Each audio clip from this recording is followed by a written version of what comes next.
Ladies and gentlemen, boys and girls, it is Monday. Mad Monday, pun intended, with the OG in all shapes, forms, and fashion. If you are of some nostalgic Black history, maybe wants to be feelings, this ain't the episode, this ain't the stream, this ain't the podcast for you.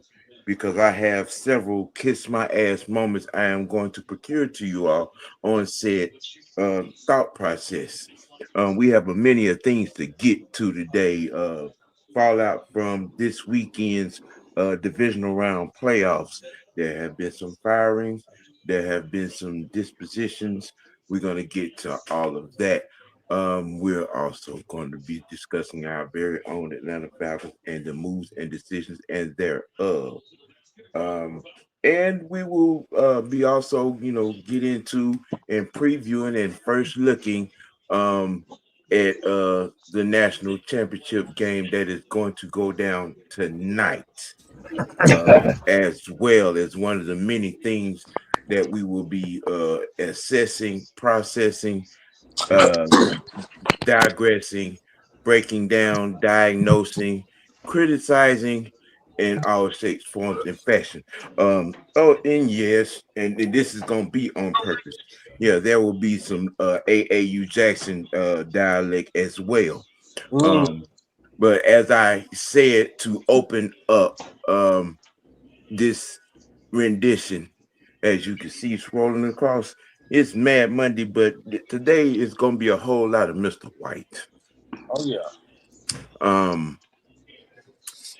Because this first and foremost, I'm gonna start with this delusional misconception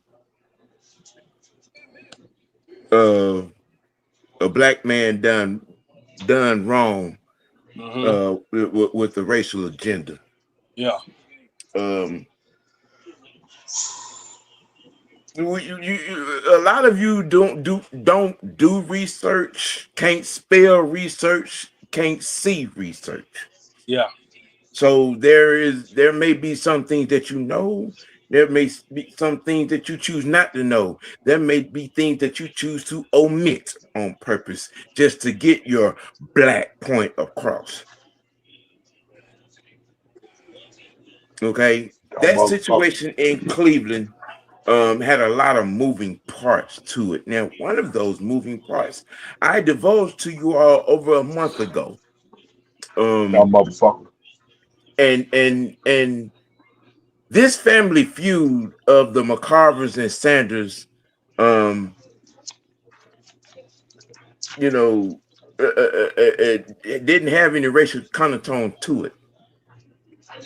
The late, in some circles, great Tim McCarver, who was a beat writer, a reporter, decided he wanted to say some things in a disrespectful manner to one Neon Dion at the time, prime time, Sanders, who at the time was playing for the Atlanta Braves and the Atlanta Falcons, who pulled off something that has never been done before or since.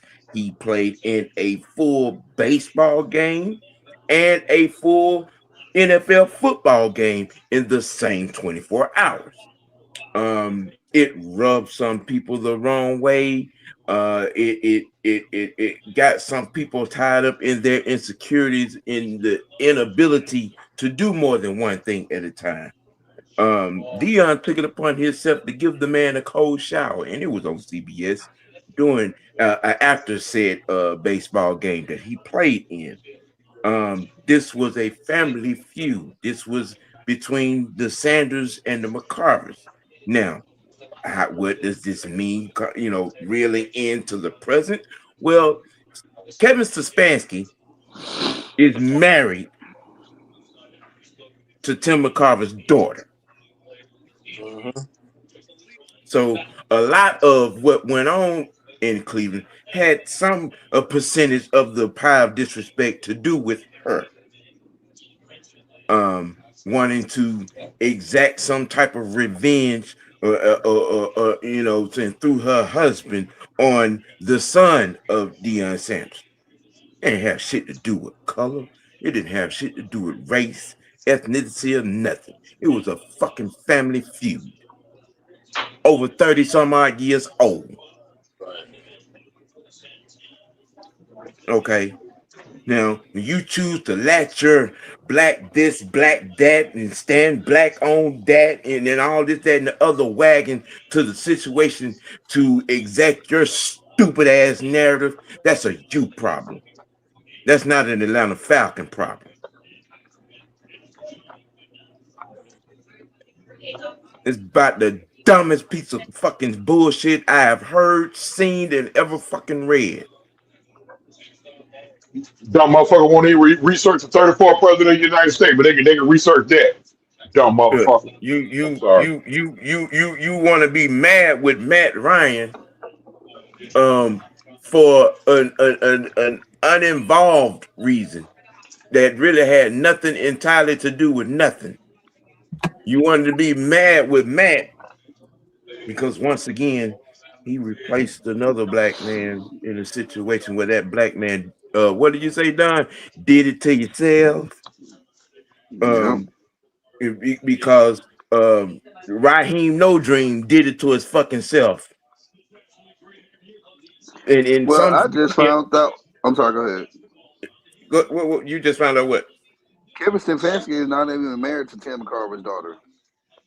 That's not I was even just a about to thing. say that. I didn't want to That's cut you not. off. That's not even a thing. I End didn't of the want to cut day, you off. end of the day,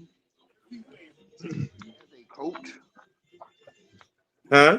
every player as a coach, you're as a rookie, you are reserved to getting pulled from the sideline by coach's discretion. And the people don't understand coach's discretion and what they do things and how they do things in games and how they sub players out and stuff. But rookies don't. Most rookies get pulled. That's what happens. We seen it this year with Michael Penix. Penix got pulled in the game, and they put Kirk Cousins out there. Why y'all ain't call Raheem Moore's racist? Well, I mean, by all intents and purposes, by a lot of these standards that have been thrown out, he Raheem Roy should be wearing a white hood. Um, but I mean, that's a whole nother Oprah. You know, you this fan base, and I've said this. This is not the first, and it probably damn sure won't be the last time that I pointed this out. This fan base, this community, this damn city has shown its illiteral, immoral colors on several different occasions in several different ways. Um, your disdain, your disapproval, your dislike for Matthew Thomas Ryan is standing on fraudulent ground. Always have, always will be. Um, you all are you're not gonna like whatever he do. This man could go and reconstitute this team, and we could go out here and run a 3-peat, and y'all still gonna find something wrong with whatever he does. We got to be the only fan base in the NFL community that has that nullifies the career of a future first ballot Hall of Famer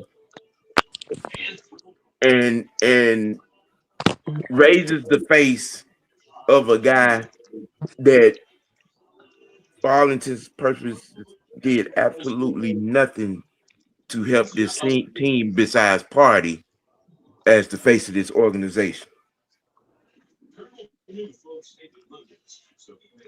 He's got to be the only community in the NFL from a fan base standpoint that dismisses a guy that is top 10 in every statistical category as a quarterback.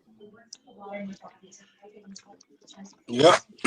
The only quarterback in this franchise history to take us to a couple of conference championship games and a Super Bowl appearance. But he garbage. He's sorry.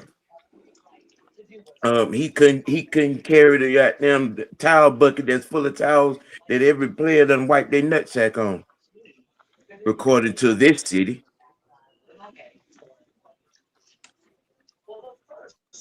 I have not seen or heard a multitude over 10% over the last 96 hours since it became official that he was president of all things football operations for the Atlanta Falcons, of anybody to say anything remotely positive or optimistic about his chances of doing a good job.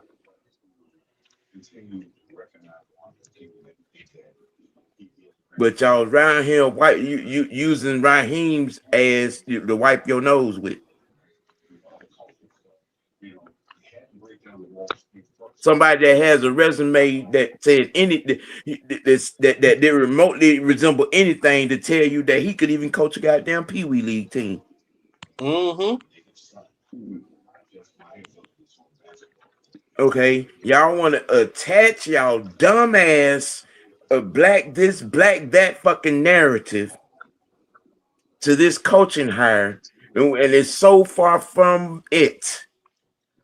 Y'all don't even know that man's entire ethnicity as it is, and I mean, you know, when you what he did to that young black man, he didn't do anything to that man.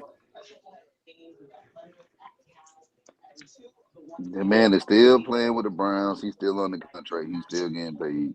I'm trying to figure out what's the problem. They acted like they done cut him. They done released him or whatever. Like, he's still part of the team. He's a rookie. He's a 5th round draft pick. Like, I get the hype behind him and everything, but at the end of the day, he is a 5th round draft pick. That means 31 other teams, including yours truly, the Atlanta Falcons, did not see him being a 1st round pick, a 2nd round pick, a 3rd round pick, or a 4th round pick, or partially a 5th round, or early 5th round pick. So why we not getting mad? Y'all putting all y'all symbolistic hatred, and I'm gonna say it's blindly symbolistic hatred into one guy in Kevin Stefanski, but y'all not upset about anybody else that should have took a chance on Shedeur Sanders. Sorry, baby, can't do it tonight. Next time. Hey, I don't know who that is, but yeah, thank you. So again, y'all gotta understand the business behind business of how football works. Yeah. And speaking To my of understanding, business, Cleveland had to took a chance on him and drafted him in the 5th round. He didn't went undrafted. What I was told. there was going to be a strong possibility. That was a particular intent. I mean, but you know, Yeah, because Dion was like, he was gonna be like, if his son didn't get hired, he was gonna call Dwayne Johnson up, and they was gonna go to the UFL. yeah, UFL. it was a lot of procurity. Speaking of Atlanta Falcons business, we have retained we have retained Jeff Ulbrich as the DC going forward, which I think is some good news in itself. Um, and some of us kind of sort of saw it coming with the movement that was going there. I know how I feel about it. Hey, madam. Hey, What's up, Sonya? what's up? Sonya. I know how I feel about it. How do you all feel about Jeff Ulbrich being retained as DC onto the Best team? news of the day. Yep. Best news of the day. Y'all let Sonya go. Y'all let Sonya go first. Go ahead, Oh, go ahead, sorry, my bad. It's that continuity. Them young players already used to him, and I like it. Yeah, yeah, yeah. Strong move, stability type move. Which also means that you know what I'm saying you got Ali and the rest of those guys So still they in retaining there. the whole crew. Yeah, Yeah. Okay. and it made sense because like I've said when I've spoken about this. Um, you saw progression, you saw development. You know what I'm saying. You saw progress. You know what I'm saying with those guys on defense. So it kind of stood to make good common sense not to break that up. Cause he was here when Matt Ryan went to the Super Bowl. So, Well, yeah, but he wasn't a DC though. yeah. He was the He was Yeah, linebacker coach. linebacker, yeah. Yeah. He was linebacker coach. linebackers coach. He was Hmm. like because Dan Quinn knew how good Ulbrich was. He wasn't finna let him outshine him. He left a lot of people on. He held back a lot of people. Yep. Yeah, he did. They held back a lot of people, and he also let a lot of offensive guys go too with Kyle Mm-hmm. Shanahan. Thing that you should have Yeah. never did. But again, that's another topic for another day. Right. But Uh, Sam, I, I, hey Sam, I sent something to you, man. You need to look and put that on the Summer Jam screen, man. Okay. yeah. Also, Uh, our quarterback coach, he was slated to be the heir apparent to that sack of shit offensive as offensive coordinator, but Hmm. inexplicably, dumbass Dan said that he wasn't ready to be a coordinator. Oh my God. Matt Lord. LaFleur. Matt mm-hmm. LaFleur. That's how we ended up not being ready for that. That made us that clearly handicapped us, with Shanahan leaving, taking the job in San Francisco, and Lafleur and all those guys went out the door with him. Thanks to Dan Quinn, we ended up butt naked, not ready for life after them. Oh my Stone God. Cold, Stone Cold, fake ass Stone Cold Steve Austin, Gilbert looking like motherfucker. Did that Gilbert? He said Gilbert. Yeah, I said Gilbert, Tell me he ain't got it. Tell me he ain't got a Gilbert, Nike shirt on. Gil. Man, Not Stone Damn. Cold. I'm sorry, sorry, I've been misbehaving all day today, son. Oh, I know. I mean, So can I say this, Sam? 'Cause, like I wanted you to put this on the screen. So somebody on Twitter said something about. Well, no, this is I think this is a Instagram post. Somebody said Falcon staff is tone deaf. Grab Tomlin and Shador. He needs to spell Shador name right. How you gonna say somebody's name but don't even spell it right? We can't even get Tomlin. So hold on. But this is what he said: grab Tomlin and Shador, and the whole city goes way up. Seems pretty easy. And then y'all know the Georgia followers, everything Georgia page. They had tagged that and said you can't listen to all Falcons fans. I'm glad that people are like calling these Right. fans out now over the dumb stuff they say. Okay. First of all, for those idiots that keep running Mike Tomlin's names up the flagpole, you need to read the room. Can't get them. Okay, you need to read the room and go back and read what his wife said on They their. got to be able to know how to read first, Sam. I'm sorry for cutting you off. Yeah, Yeah, he yeah, can't even spell yeah, Shador name. He can't even yeah, spell Shador name, so I yeah. already know he can't I, read. I'm trying to get past that. It's blaring, but Oh, I mean, okay. you know, um, if you read what his wife said about the next chapter in their life, not his, in their life, His that family tells you life. everything that you need to know about what Mike Tomlin is going to be doing going forward. You He probably been will taking not time see off. you probably not going to see Tomlin back on the sideline And even if we did get him, we got to give Yeah. up draft picks. because because Yeah, you gotta because, give him some draft picks. here's what's going on. Baby girl is doing her gymnastics thing. His son is playing college ball. Okay. That's gonna wrap up the next 6 years in parental guidance, and not to mention wifey want to back crack, what I'm saying, on a regular basis. It's a route, man. It's a route. That answers Return the for the question family. that I put out there: is it vacation or is it retirement? I see it as a retirement. Retirement. I see it as retirement. When you see It, a it, wife in capital letters say those words, and then you see that man yeah, he gonna get the itch. at their daughter's event and the look on his face. You see that man in the picture He with was his so son happy. at school and the look I on ain't his never face. seen him smile. You I see ain't never that seen Mike man Thomas in smile. front of their house with the family photo, and I'm talking about the look of relief and relaxation. Mike Tomlin is not coming back to the NFL, ladies and gentlemen. I hate to burst your bubble, but he is not coming back to the NFL. It is a done done.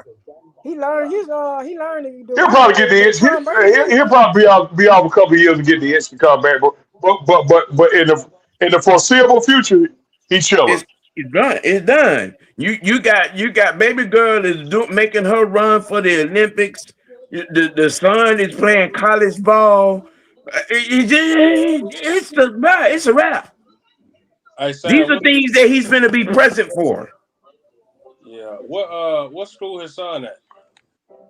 No, Uh, it's her daughter. She at Georgia. Oh, yeah. that's what's up.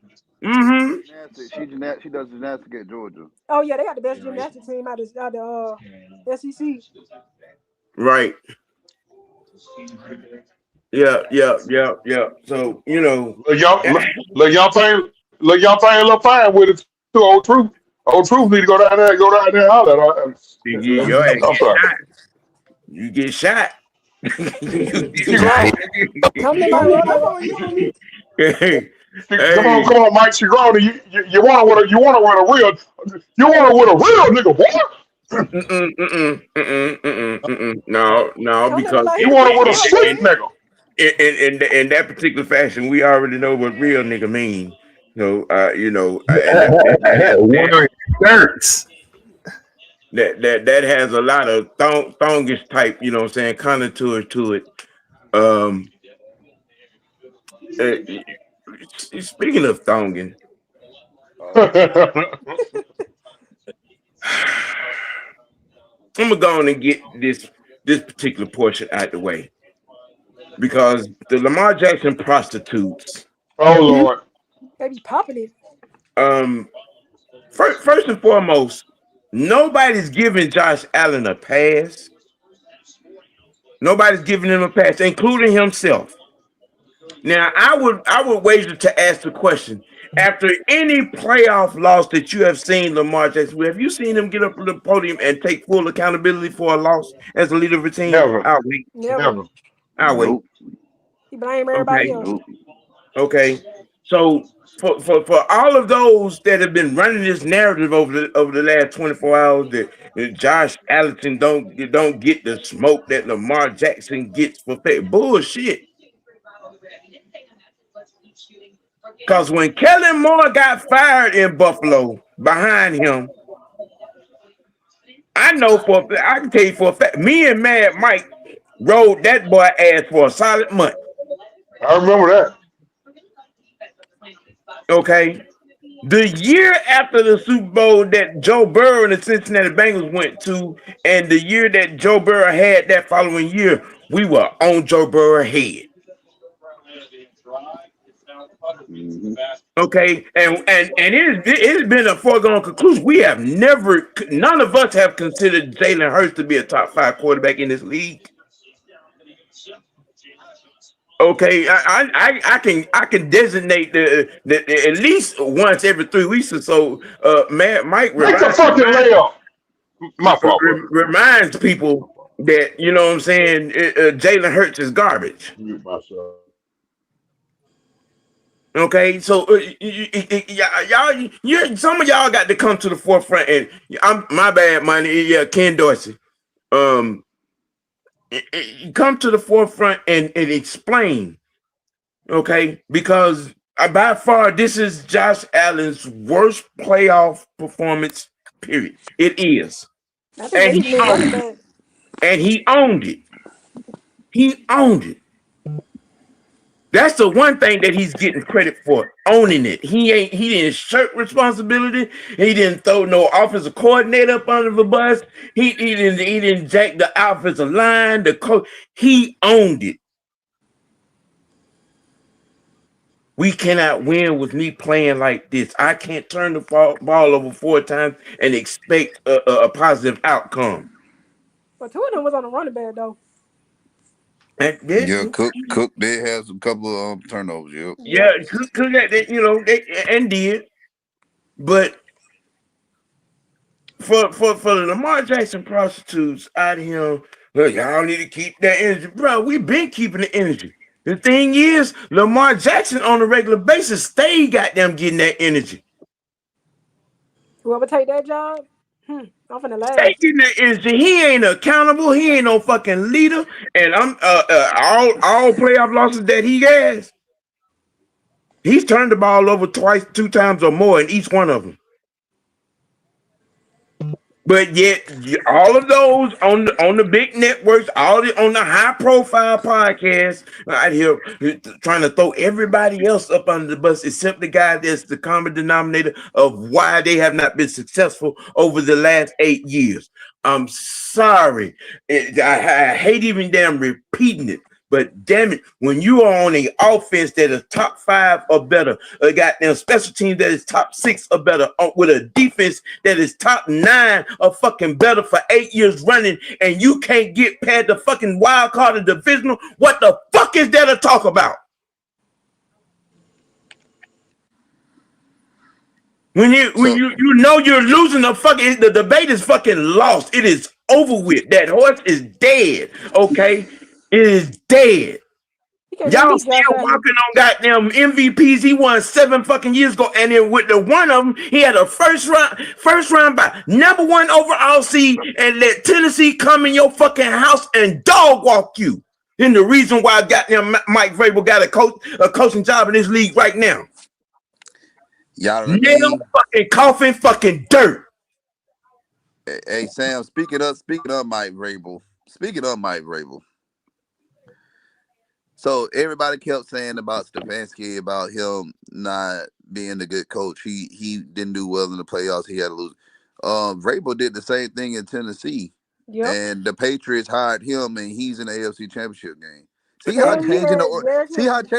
how changing one subpar organization and going to a better organization can kind of help. Facts. And I'm not saying Stefanski. I'm not saying Stefanski is Mike Vrabel. I'm not saying that. But the man has won Coach of the Year twice. Yeah. That's potential. But they say them Coach of the Years are meaningless though. Yeah, of course. How is it meaningless? Like let me pull up Coach of the Year. Y'all go ahead. I'm gonna pull up all the coaches of the years for the past 20 years. I ain't gonna go too far. So OG folks, Sam, you gotta remember. We remember when Warren Moon and Cunningham were the only 2 black starters in the league at one time. Facts.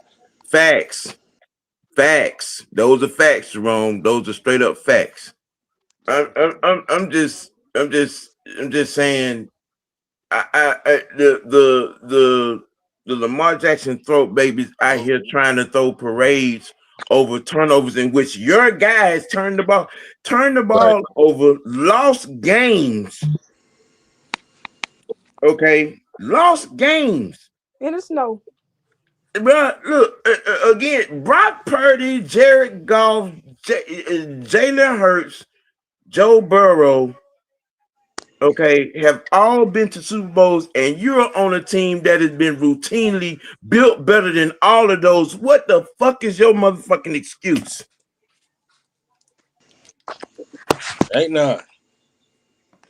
But yet y'all out here throwing parades because Josh Allen had his worst playoff output appearance to date. Okay, yes, it happened.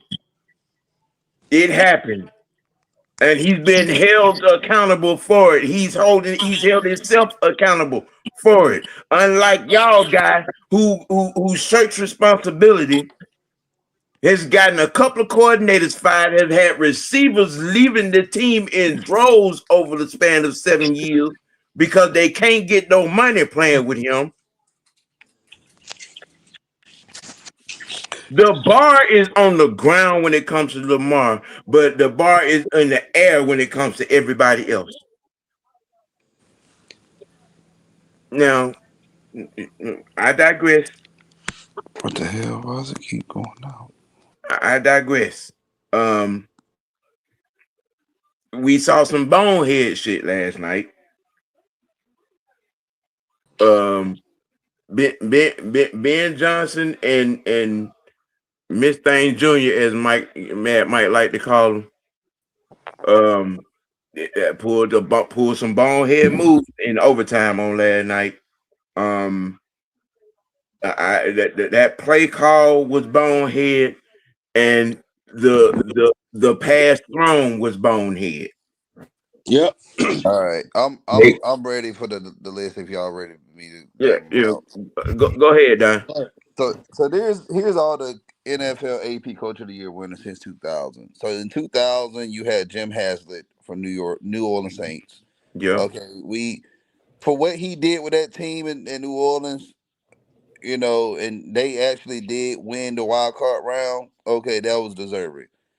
Dick Duran, Chicago Bears. I remember the Bears. They haven't seen a playoff in a while in that season. I mean, since I want to say Mike Dicker left. So yeah, so Dick Duran 01, 2002 Andy Reid Philadelphia Eagles, and we know who Andy Reid is. yeah, 2003 Bill Belichick New England Patriots. Okay, everybody know who Bill Belichick is. 2004 Marty Schottenheimer. I know a lot of people have their mixed feelings about Schottenheimer, but the man, he was a great coach. Everywhere he went, he won. yeah, He just never made it to a Super Bowl, which was, sad. yeah. I'm Um, still how you get. I'm still trying to figure out how you get fired for going 14-2. yeah, these coaches, yeah, and the Chargers ain't been the same since. Mm-hmm. All right, 2005, Lovey Smith. All right, he took that Bears team to a Super Bowl. Um, but a year later, but that Lovey Smith did a great job with Chicago. Yeah, he did. Um, '06, Sean Payton. Again, we know who Sean Payton is with the Saints. '07 was New England Patriots. They almost went undefeated. End up losing to the Giants. 2008. Oh wow, Mike Smith, Yep, Atlanta Falcons. yep, All right. yep, 2009, Marvin Lewis. All right, yep, Cincinnati Bengals. 2010, Bill Belichick again. yep, 2011, Jim Harbaugh, yep. San Francisco 49ers. And yeah, Jim he went to the Super Bowl that's a year later and then won a national championship with Michigan. So yeah. 2012, Bruce Arians. And this is like 9 years before or 8 years before he won the Super Bowl with Tampa Bay. Mm-hmm. All right. 2013, Ron Rivera, Carolina Panthers. Yep. 2014, Bruce Arians, Arizona Cardinals. 2015, Ron Rivera again, Carolina Panthers. And yeah, they went 14 and what they went 15 and 1. 15-1. 15 and 1, lost to us, and then lost to Denver Broncos. Yeah. Yep. 2016, which I feel like this was a fluke, Jason Garrett. And Right. I honestly think either Tomlin or Dan Quinn should have won Coach of the Year that year. But again, I Yeah. digress. Yeah. 2017, Sean McVay. Everybody know who Sean McVay is, Los Angeles Yeah. Rams. Yep. 2018, Matt Nagy, Chicago Bears, for what he had up there in Chicago, and you Mm-hmm. had Mitch Trubisky as his quarterback. Yep. Yeah, that was deserving for Matt Nagy to win all those games Mm-hmm. and end up being in the playoffs with the Bears. 2019, John Harbaugh. Yep. Again, I Mm-hmm. think John. No, this is the first time John won a Coach of the Year. So that Yep. was his first time winning it. All right, 2020, Kevin Stefanski, Cleveland Browns. 21, Mike Vrabel, Tennessee Titans. 2022, Brian Dabble, New York Giants. 2023, Kevin Stefanski, Cleveland Browns. And last year we had Kevin O'Connell win it from Minnesota. Yep. And guess what? I'm gonna say this again. There were some names that were named a couple of times, like Ron Rivera, Bruce Arians, and Bill Belichick. I think those guys were named more than once. Yeah. And Yeah. Stefanski can be, he's in that group of coaches that his name was called twice.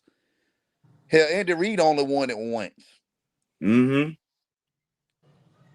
So y'all got to stop with this. Coach of the year don't mean anything. I just named, and most of these guys are pretty much Hall of Fame coaches, future Hall of Fame coaches.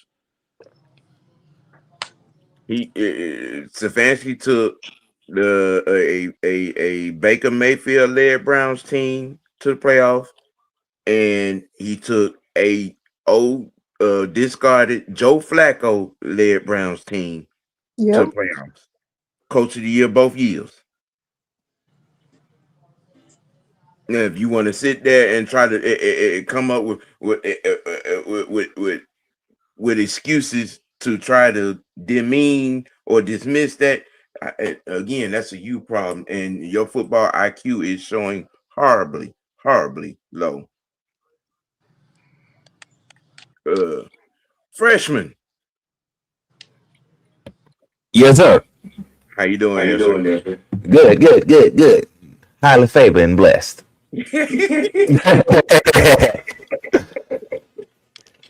Oh Oh man, man, we we we we we, we we have some championship games that are set.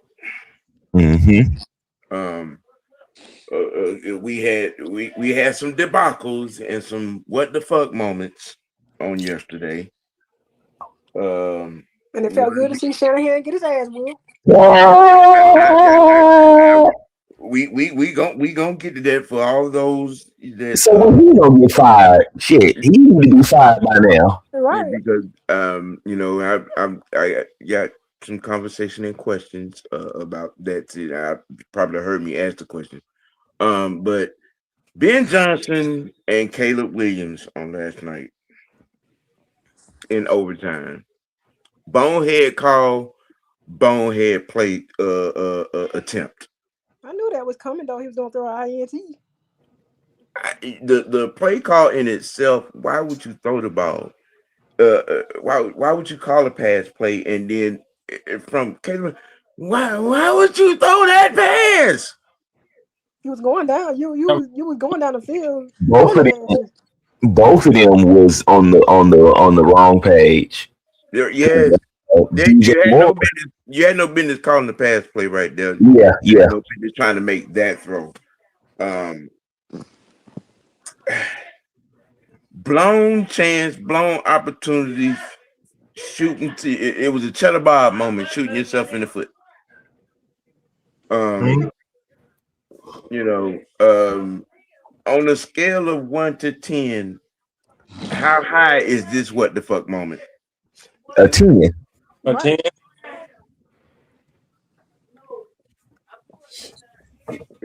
A 10, definitely, because y'all pretty much had the game. Yes. Where did the run stop coming in at? Is my question. It's Swift and that other boy, they was cracking the A and B gap. You know what I'm saying? They were busting it. I'm just like, why would you call that play? And stop going for it on fourth down the whole damn game. There was no need to call that play. You could have ran the ball 2 more times. You know how some of these coaches are trying to make their quarterbacks the hero of the game. Yeah, Ben Johnson was having his nuts hanging way too low, and I'm like, bro, you're going up against a Super Bowl winning head coach. Like, well, he did that with the Lions. Huh? He did that with the Lions when he was with them. Yeah, just be doing like, bro, like you're too aggressive. too aggressive. Like all you had to do was just run the ball. Like the Rams already had the ball already. So all you needed to do was just do enough just to get in the field goal range. That's it. Mm-hmm. Field What goal that would have won remind the game. y'all of? And I know a lot of y'all are looking crazy right now, you know what I'm saying, because of how look, I'm going CNN on this thing today because it's a lot to talk about. We don't I plan on being up here for a while. Um because there's a lot of conversation to be had. Um Houston Texans, New England Patriots. Is it time for CJ Stroud to get this work?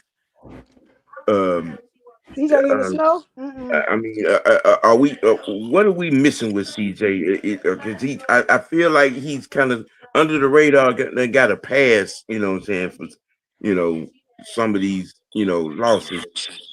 Um, When it comes to playing good defenses, he folds. If he gets sacked two or more times, bro, his concentration is off the game. And look, like I said, I've known C.J. Stroud before he came in the league. We yep. saw him twice in Mm-hmm. 21 and in 22. We beat him in Ann Arbor in 21, and we beat him in Columbus in 2022. Mm-hmm. Dude does not like to get hit as much. So when your pass rush is turned up and you getting in the backfield and hitting him, yeah, he's gonna have a long game. Hey, Auntie. I That don't. Houston defense played their ass off yesterday. I feel so bad for them. Yeah, I don't think you have to get on him just yet because he's still on that rookie deal. So you kind of can just from a organization, he's still on the rookie deal. But I think it's got to be some coaching Yeah. corrections, not I mean, firing. So you're in that realm of where you should be getting, year four, you know, uh, and you have been in it. You're making the play. You've made the playoffs since you came in the door. There should be some kind of progression. There should be some upward movement, in certain situations. But it's like he's stuck in that same point, like Don said. When you're up against a high profile defense, you kind of sort of cow down a little bit. Your confidence doesn't show, and I think your teammates can see it too. They, I, I, I was going to ask: is it a question of coaching or him? I think Because him. to elevate, I mean, he like you said, he got him to the postseason. yeah, But there, in some coaching, when you see the deficiencies of your quarterback or any player, not just your quarterback, yeah. where do you take over at? So, is it like a half and half thing? Do you put it all on CJ? Do you put it on some coaching? Like that's Now, where I'm now kind of. to halfway to his defense a little bit, there were some passes that were dropped, Yeah. but also at the same time, I'm looking at Armstrong because some of them damn passes were in the dirt, like we were playing baseball and he was throwing sinkers, cutters, what I'm saying, outside splitters and shit. I'm like, can we hit somebody in stride? I understand it's likely blizzarding out there, but damn. Well, he didn't have his guy. He didn't have his guy I Nico was gonna Collins. say that too, but can't make Yeah. no excuses. But you can. But I'm just saying, like he didn't have him, and then you lost. I think they lost what, two of their tight ends in the game. I think it was 3. Yeah, Yeah. yeah, they lost all their tight ends in the game, and I'm like, but again, when like I said, if the pressure's on, the defense is doing their job, and you take away some of his weapons, that's the CJ you gonna get. CJ is not. I don't think he's at that level yet. And think about this too, like 23, 24, 25, 3 years, yeah, he had consistency with the offensive coordinator the past 2 years, but he had Bobby Slowick his first year. So I don't think he's gonna come into his own yet. Like if they retain their OC that they have right now, next year maybe. But this is what we talk about with these quarterbacks when the teams don't have the proper guys there to develop them. Either the person they hire is not good, or the person they hired is good, but they leave to go to greener pastures to get a promotion. So you gotta have people there. This is why I know I'm not trying to change the subject, but I'm really waiting on that Bill Musgrave information if he's coming to Atlanta with Kevin, because push come to shove, we still need somebody here to develop Michael Penix. Oh no, Yeah. that's not changing the subject. It all rolls back into one. You dig what I'm saying? I But was gonna get round to that. Mills, I agree with you to a certain extent, but I think Baker is a little bit better um than this particular crew that has been salvaging in the wild card and get kicked out I crew. don't think so. I Yeah. think he is in the boat with them. He been getting kicked out first round too. Yep. He's buns himself, and he was the first overall I pick mean, too. Baker is saddled with a coach who couldn't find his ass crack with a microscope, a handbar, and a GPS. And so, I'm just saying. Ah, Oh my goodness! I'm just saying. just like Keep it a Raheem. buck. I mean, but Baker had a team around him with the Browns that 1 year. He had receivers Yeah, Yeah, he did.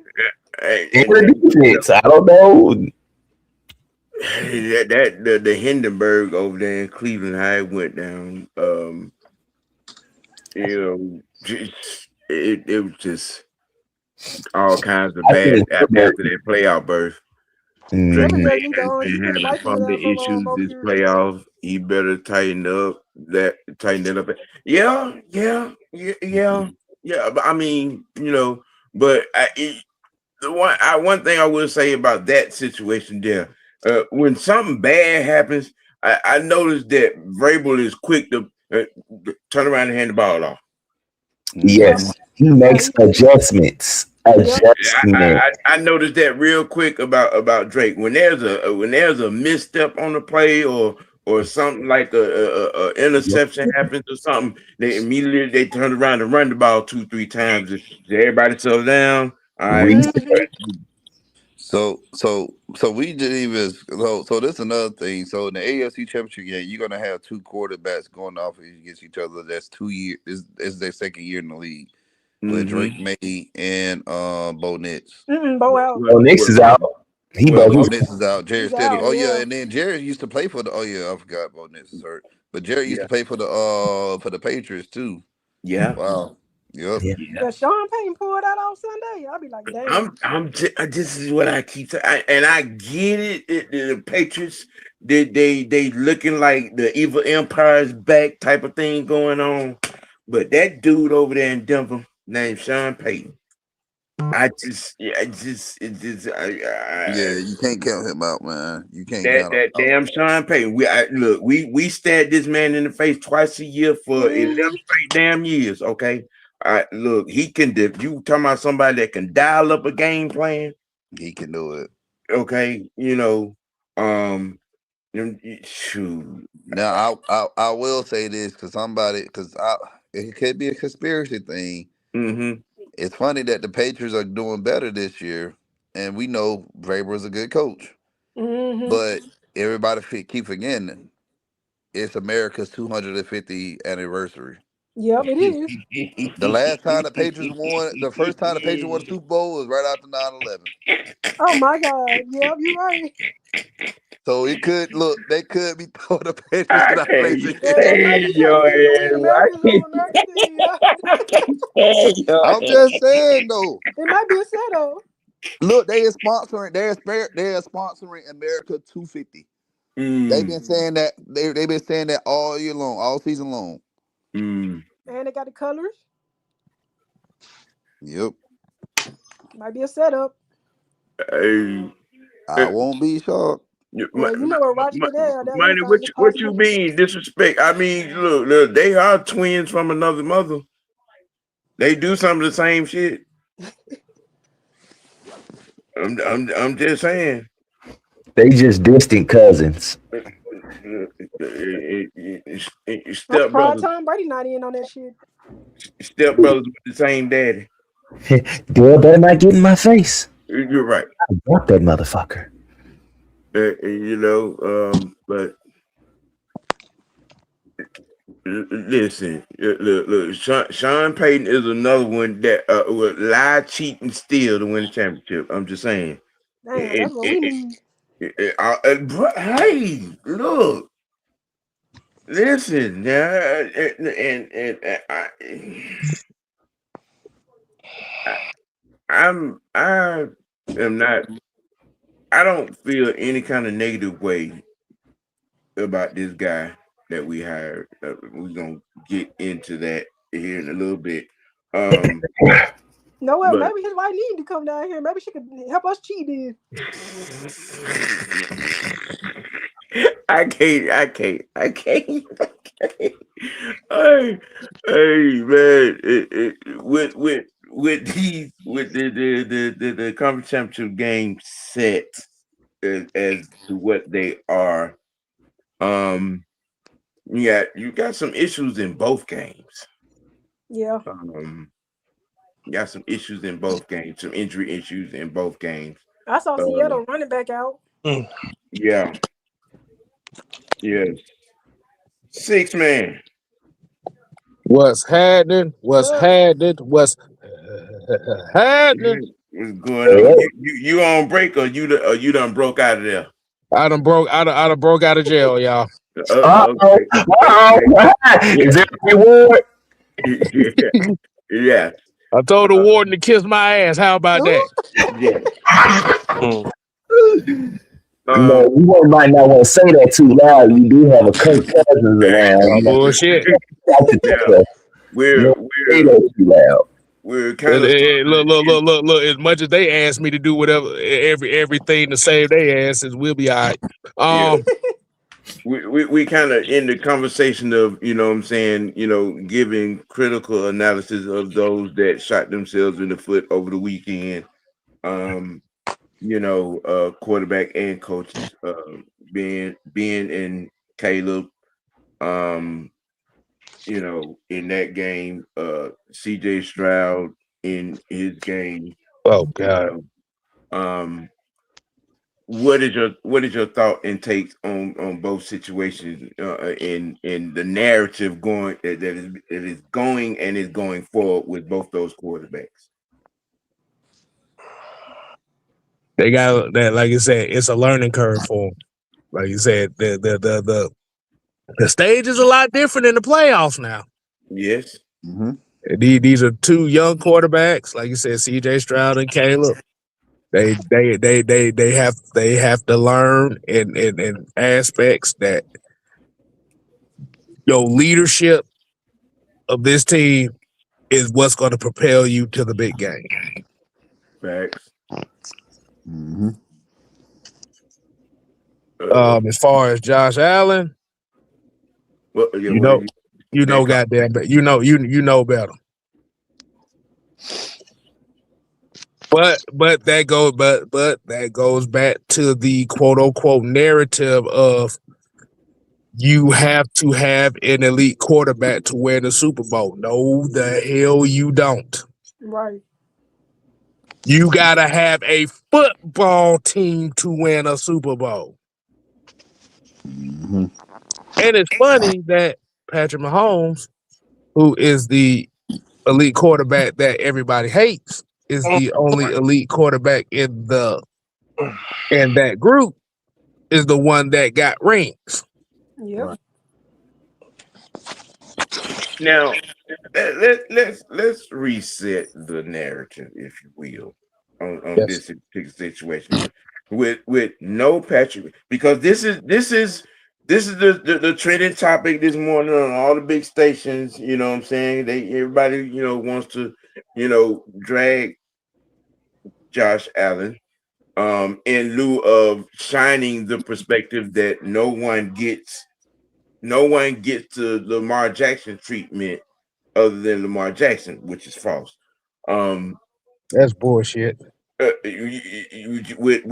no Patrick Mahomes, no Lamar Jackson in the playoffs, and no Joe Burrow, all the elites that were out, and the narrative was painted as the road was clear for Josh Allen to make a run.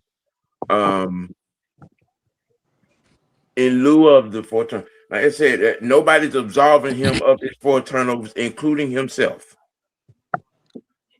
And he's being dragged through the mud for being accountable, which is crazy to me. He took upon himself to take all of the blame. He owned all his turnovers, unlike some other quarterback. But I mean, we're talking about Josh Allen right now. You know, and in that narrative, when you look at some of the elite quarterback situation as opposed to Josh Allen with weapons or the lack thereof, is there a need to say, well, because I only heard one person this morning that said that Josh Allen needs help over there in Buffalo. Do you agree with that? Do you disagree with that? And you know what I'm saying? And how would you hammer down his performance with the 4 turnovers, even still having a chance to win at the end? They need a new running back. He fucked up. Cook ain't I it. mean, like, because the thing is, where we're talking about what the elite quarterback perspective is. Yeah. This if we're talking about elite quarterback perspective, Josh Allen fucked up. Yeah, he did. Right, like I said, rather what we talk about, you said what? Oh, my bad. No, like you said, if we're going with the elite quarterback standards, these are the cream of the crop of the NFL. Yep.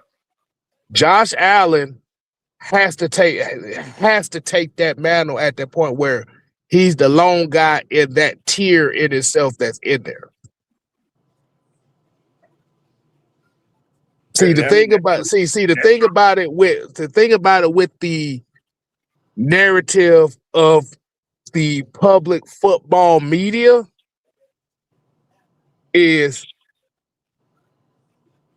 they only hold the elite quarterback standard to certain people. Right. AKA Ryan Clark, goofy ass. But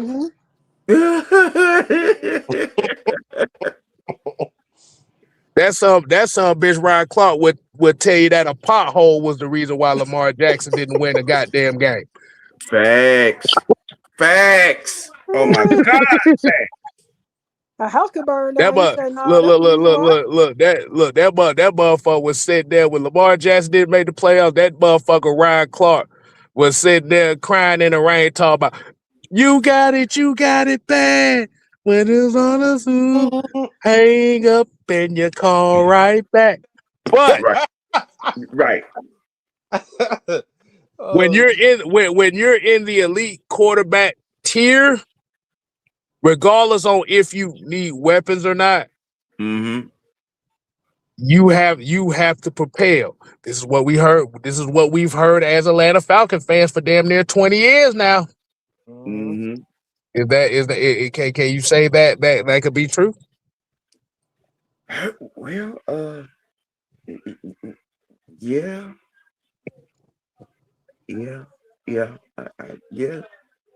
I mean, again, like I said, I by not any means absolve him of the 4 turnover performance. I mean, it was something out of a horror film watching, you know what I'm saying, watching that. And I knew you heard me say it yesterday. I knew what was coming this morning. I knew what was coming this morning and I was prepared for it. Right. I mean, because everyone's pushing the narrative that no quarterback in the league gets the criticism or work that Lamar Jackson gets, which is bullshit. Because and I raised all the situations and quarterbacks whose head we've been on for bullshit moments. The thing that has stood out to me this morning, as far as Josh Allen is concerned, that man stood at that podium last night and owned it. He He owned always do his that. poor play. I mean, that's what you're supposed to do. I know That's Yeah, what but you're celebrities supposed and to the do. some You're of boss. supposed those, to own up but to it. but some of those, like the Lamar Jackson throat babies who they represent, don't do that, and no one calls him on that. Like I asked the question earlier: have we ever seen Lamar Jackson after a playoff loss get up and own his poor play? Have No. we seen him at the podium and talk about himself as a quote unquote elite quarterback making bonehead turnovers and owning it? No, we haven't. No, we've seen him say, "I need to lose weight to get faster." That's all I've heard. Yeah, that shit. Losing weight don't do shit for you. Man, I'm like Cass said, man. That man Ryan Clark would say the reason why Lamar Jackson ain't winning them because his stomach hurt or he got flu or something. Listen, Nah, listen. but Ryan Clark is in a running for a Porn Star of the Year award right now. Ooh. I told you he gonna be my sports tea dumb of the week anyway. So Because the deep throatage that is going on with yeah, Ryan Clark and Lamar Jackson it's is not. oh is man, way I know you didn't say that Ryan Clark liked to get his tonsils tickled by Lamar Jackson. I know you ain't saying that. Yep. Hey, Yep. Sam, didn't you say they don't have no excuse next year? Say what? You said Baltimore ain't got no excuses next year, right? Look, man, you I mean, run the coach and the OC out of town. I don't care who the coach gonna be. Lamar Jackson not only has to make the playoffs, He got to win he the got boat. to get to the conference championship and win it, and get to the Super Bowl and win it. If that don't happen, Boy. that don't happen. I'm gonna be sitting there with my popcorn and okay, y'all blamed Harbaugh, y'all blamed Todd Monken. Okay, those guys are gone. Okay, y'all say they was holding him back. Yeah, I just noticed something. What's that? yes. All the quote unquote elite quarterbacks in the NFL are all in the AFC. Mm-hmm. Yeah, I've noticed that myself. Mm-hmm. Yeah. Yeah. Like I said, Josh Allen. This was Josh Allen's greatest opportunity to get to it with none of his compadres. And like you said, he fucked up. Yeah, he did. He fucked up bad. I mean, there was no four ways around that. He had four god awful turnovers. But This is his worst playoff appearance to date. All It was right. like Superman. No kryptonite. Josh Allen was on the equivalent of throw that ass in a circle when it came to them turnovers. Hey, look, I mean, and then when you look at it, overall, I mean, when he was in quicksand out there. Yeah, He it was was like, bad. the more he tried, the worse it got. Right. And that's not an excuse. That's just a fact. I think with what has happened, transpired. I'm sure everybody knows McDermott is out up there. The O line coach, I think it was, that retired. They got to get the right person in there. And they also got to upgrade that roster, especially on the outside. You have not found a deterrent to Stephon. Life has been real different without Stephon Diggs. Yeah, I think with Keon Coleman being the way that he is, if Mm-hmm. it pushed them back because they was expecting him to be that wide receiver one, Yeah. and he looks like A he clown look number one. he looks like Loren Robinson. Ooh. Oh my God. See, Falcon fans don't know who the fuck that is. Yeah, right. Right. Right. Right. That. Oh my goodness. But I did read something that it's a possibility that Joe Brady can take that coaching spot. Oh, you mean you can read? Don't Oh, start. we didn't Don't know you that start all that. this time. Don't Well, you wow. start that. I Man, mean, yes, sir. I've been doing my homework all week, sir. So I hope you know Mm. that. So you See, use them right. glasses for something else besides keeping the bugs out your eye. Ah! I don't know what you're talking about. 'Cause I'm listening to everything y'all but talking. I ain't sleeping nothing. I'm wide but Ooh, awake. but just as far as like you said, what this is showing everybody, everybody needs to take notes of this. Mm-hmm. mm-hmm. Just because you have a quote unquote elite quarterback does not mean you're guaranteed a Super Bowl trophy. Yep. Right. You have to play three-phase football. Yes. This is the facts. I mean, again, the state of affairs for this particular discussion is, you know, Josh Allen played poorly. And Mm-hmm. nobody's denying that. Nobody's trying to sugarcoat that at all. We'd be idiots and sit up here and try to, you do no, he was ass on yesterday. Like I said, at least the Josh Allen fans will tell you that he played bad. The Lamar Jackson fans would tell you that a hangnail on the Mm, from the announcer was the reason why Lamar Jackson lost mm, game. mm, mm. Ooh, Oh, the announcer got a hangnail. Oh, that's the reason why yeah, the Baltimore Ravens lost. Yeah, that's the shit right right, there. That right. that see that's the thing. That's really the thing right there as to why a lot of the Lamar Jackson fans, like the Lamar Jackson throat babies. We gonna put the right term on there. Mm-hmm. Get so much flack is because if he's in the elite category, then you have to push him. You have to judge him on the elite standards. Now, if Josh Allen can't win and he ain't winning no Super Bowl, why is it hard to put Lamar Jackson in that same standard? It's very funny Yeah. that the elite quarterbacks in the NFL, which is all in the AFC, by the way, Mm-hmm. the the only one that's in that tier is the motherfucker that y'all call a cheater. Hmm.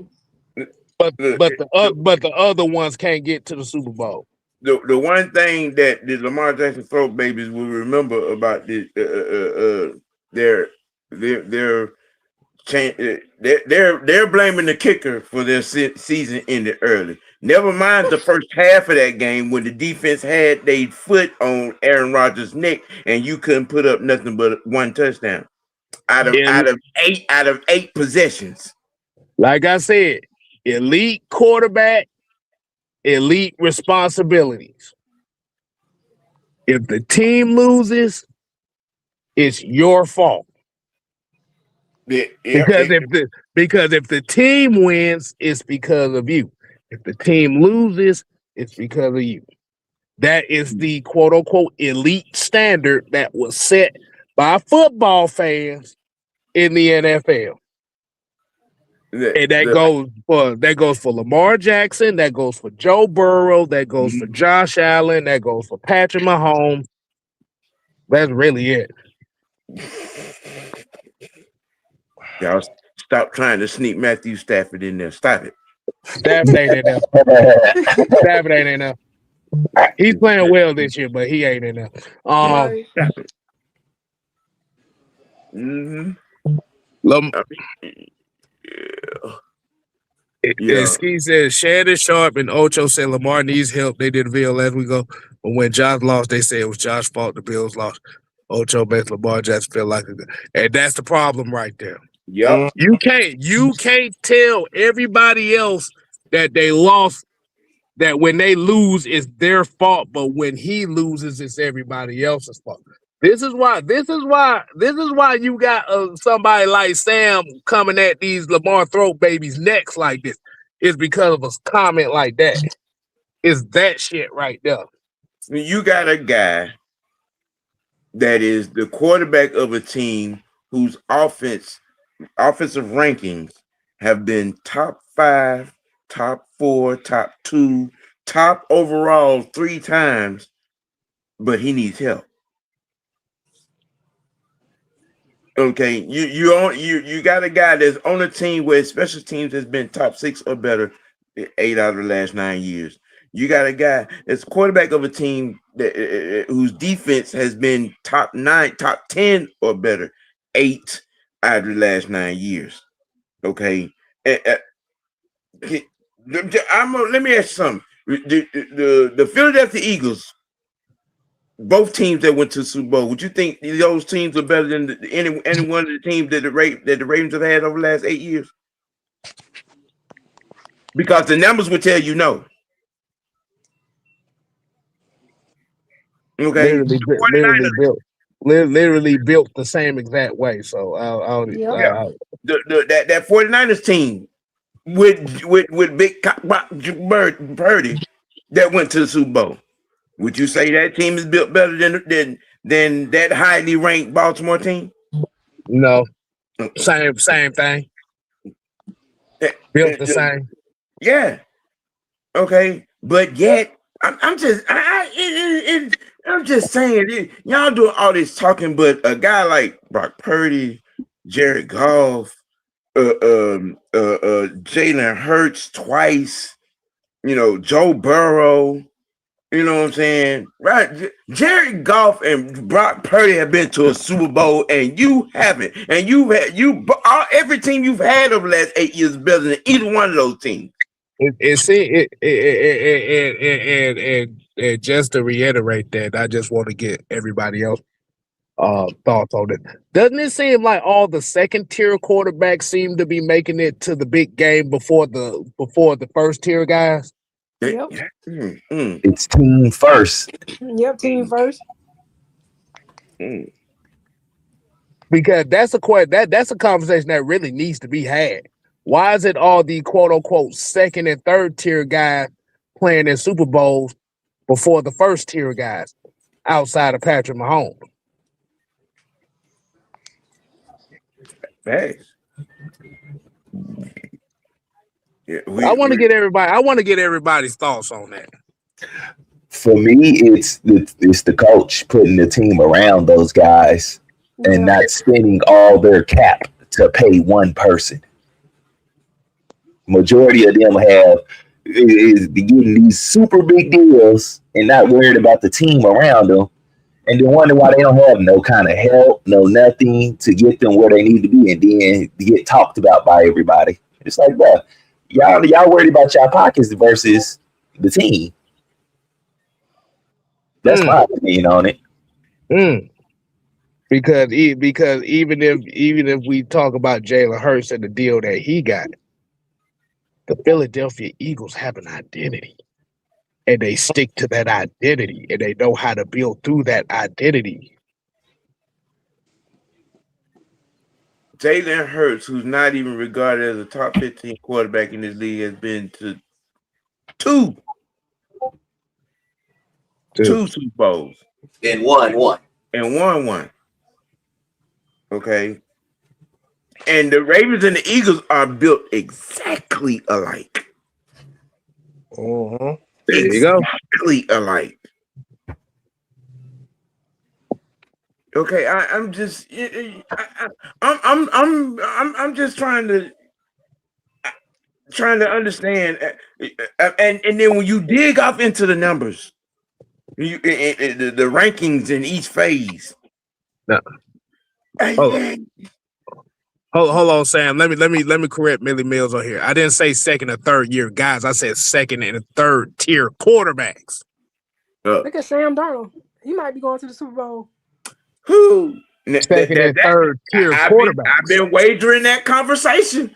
I've been wavering that conversation. So basically, what you telling me is it's a possibility that Sam Darnold, Jarrett Stidham,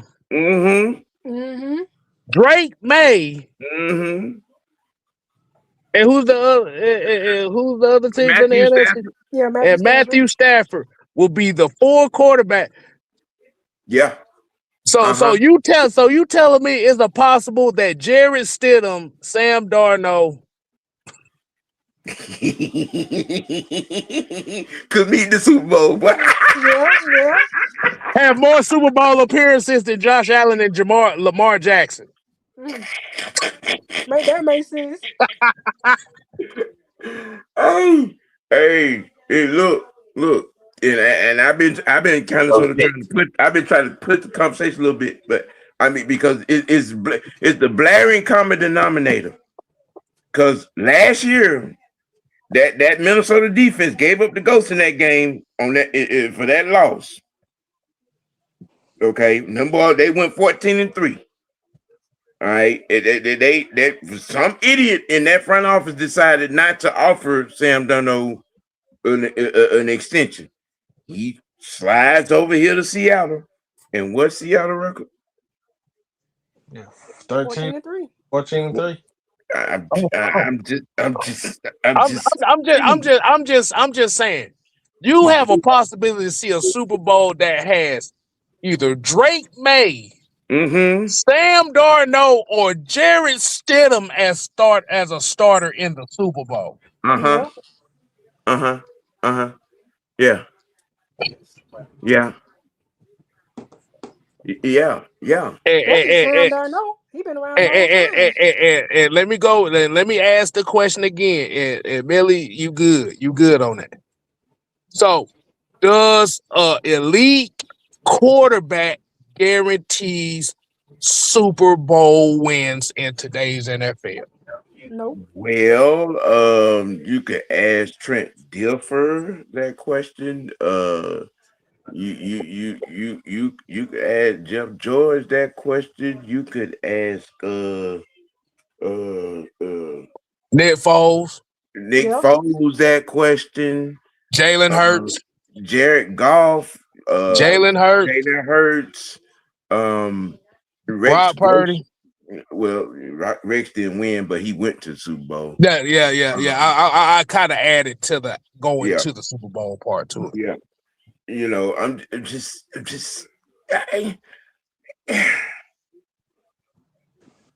There are guys. Kerry Collins, all right, to a Super Bowl. Brad Johnson. Yeah, Brad Johnson. Eric Grogan. I'm just, you know, it's just, Matt Stafford. Yeah. But he's second tier. He's a second tier guy. But I'm just throwing that out there. Joe Flacco. There you go. Yeah. Because they don't see 2012 without Joe Flacco run against Denver and against New England. 4 touchdowns and 5 touchdowns respectively in those games. You know, I'm just saying. People like to point all the fingers at that Baltimore defense, but on the way to the Super Bowl, Joe Flacco carried them Ravens. He did. You know what I'm saying? Yeah, Colin Kaepernick. You know what I'm saying? On that very same year. Yeah. Mm-hmm. You know what I'm saying? I mean, but look, man, it bears pointing out. Y'all, when people keep trying to put this guy up on this pedestal, I mean, no one ever said Josh Allen was the greatest dual threat quarterback. You know what I'm saying, in the league. No one ever said that. He's he's a good. I myself have said he reminds me of John Elway. You can slick, you know what I'm saying, get away with a few runs here or there, but he, you know what I'm saying, he got it. You put a good run game around him and some good receivers, and I believe Josh can get you home. What if he was He here? he's sitting at the hump. He's sitting at the hump. He's sitting at the hump. You had a lot. There was a lot wrong. There was a lot wrong with this year. Offensive line, That you know defense. what I'm saying? Injuries to receivers, Kincaid in and out of the lineup, you know, and he carried them as far as he could carry them. And I called it honestly. The previous game in the wild card, I was shocked that he survived that. Bruised finger on his throwing hand. He shook off a concussion. You know what I'm saying? He narrowly missed getting his leg broke in that game. Yeah, just saying, man. I'm just saying. You know, we our I understand we like who we like, Mm-hmm. but sometimes that can make us somewhat delusional in our thinking, in liking said player. You know, I saw Lamar Jackson at Louisville, and I was like, okay, I already know where this is going. This is the Vic are going to be out in force, and was.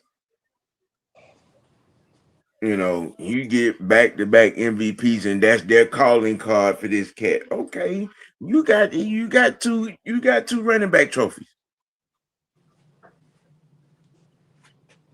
but what can he do as a quarterback when it matters? I'm hoping like hell that Josh don't end up, what I'm saying, doing the Andrew Luck. I mean, because if Buffalo don't get that man the necessary requisite help, I can see him. I can see Josh saying, you know what? I want to be able to play with my kids, you know what I'm saying, when it's over without. Exactly. Cause that boy Andrew Luck said, you know what, I'm gonna take my 28 million. I holler at y'all, man. I done got my spleen lacerated, you know what I'm saying, got my kidney busted, you know what I'm saying, punctured lung from a cracked rib. Bro. I'm good. And ain't looked back. You ain't seen Andrew Luck near nobody football field at nobody game.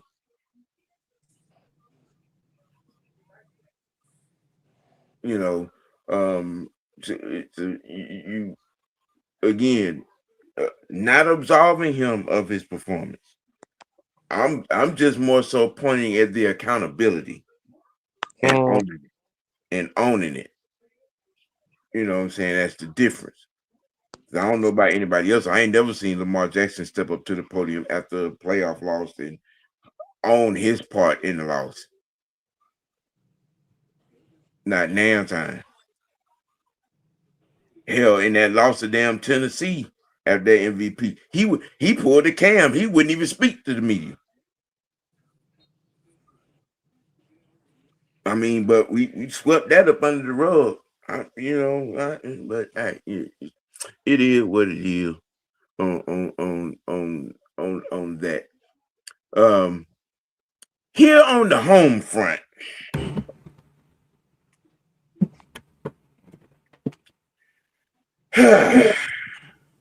the Atlanta Falcons community fan base and their ethnic narrative pushing.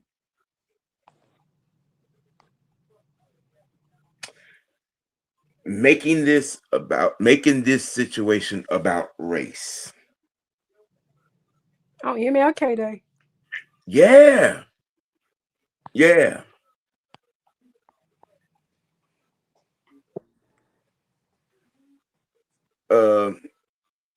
Terry, I wholeheartedly disagree with you, but we'll have that conversation another day.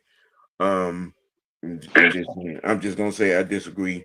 Um, uh, on that, we'll probably I'm gonna pin that and have that conversation on Friday. Just saying. Um, you know, but this fan base, the narrative that is being pushed about the Stefanski hire has just gone off the rails and become a NAACP movement. Which is sad, narrow-minded, pathetic, and false all in one.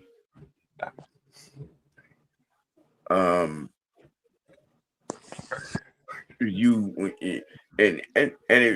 you go and you look into Kevin Stefanski's background, you'd be surprised what you might find. You know, you would be surprised what you might find while you're out here talking about what he may have done to that young black man in Cleveland. You know, and I find it convenient how a lot of people seem to omit a lot of factors in the situation in Cleveland as well. You know, the race to the race card, what I like to call this situation. What up, Ghost? What up, Maurice? What's happening, Joe? And this is just another situation where just when you think that this fan base cannot, show you another level of bitch assness and stupidity. Last night, well, the last 96 hours happened.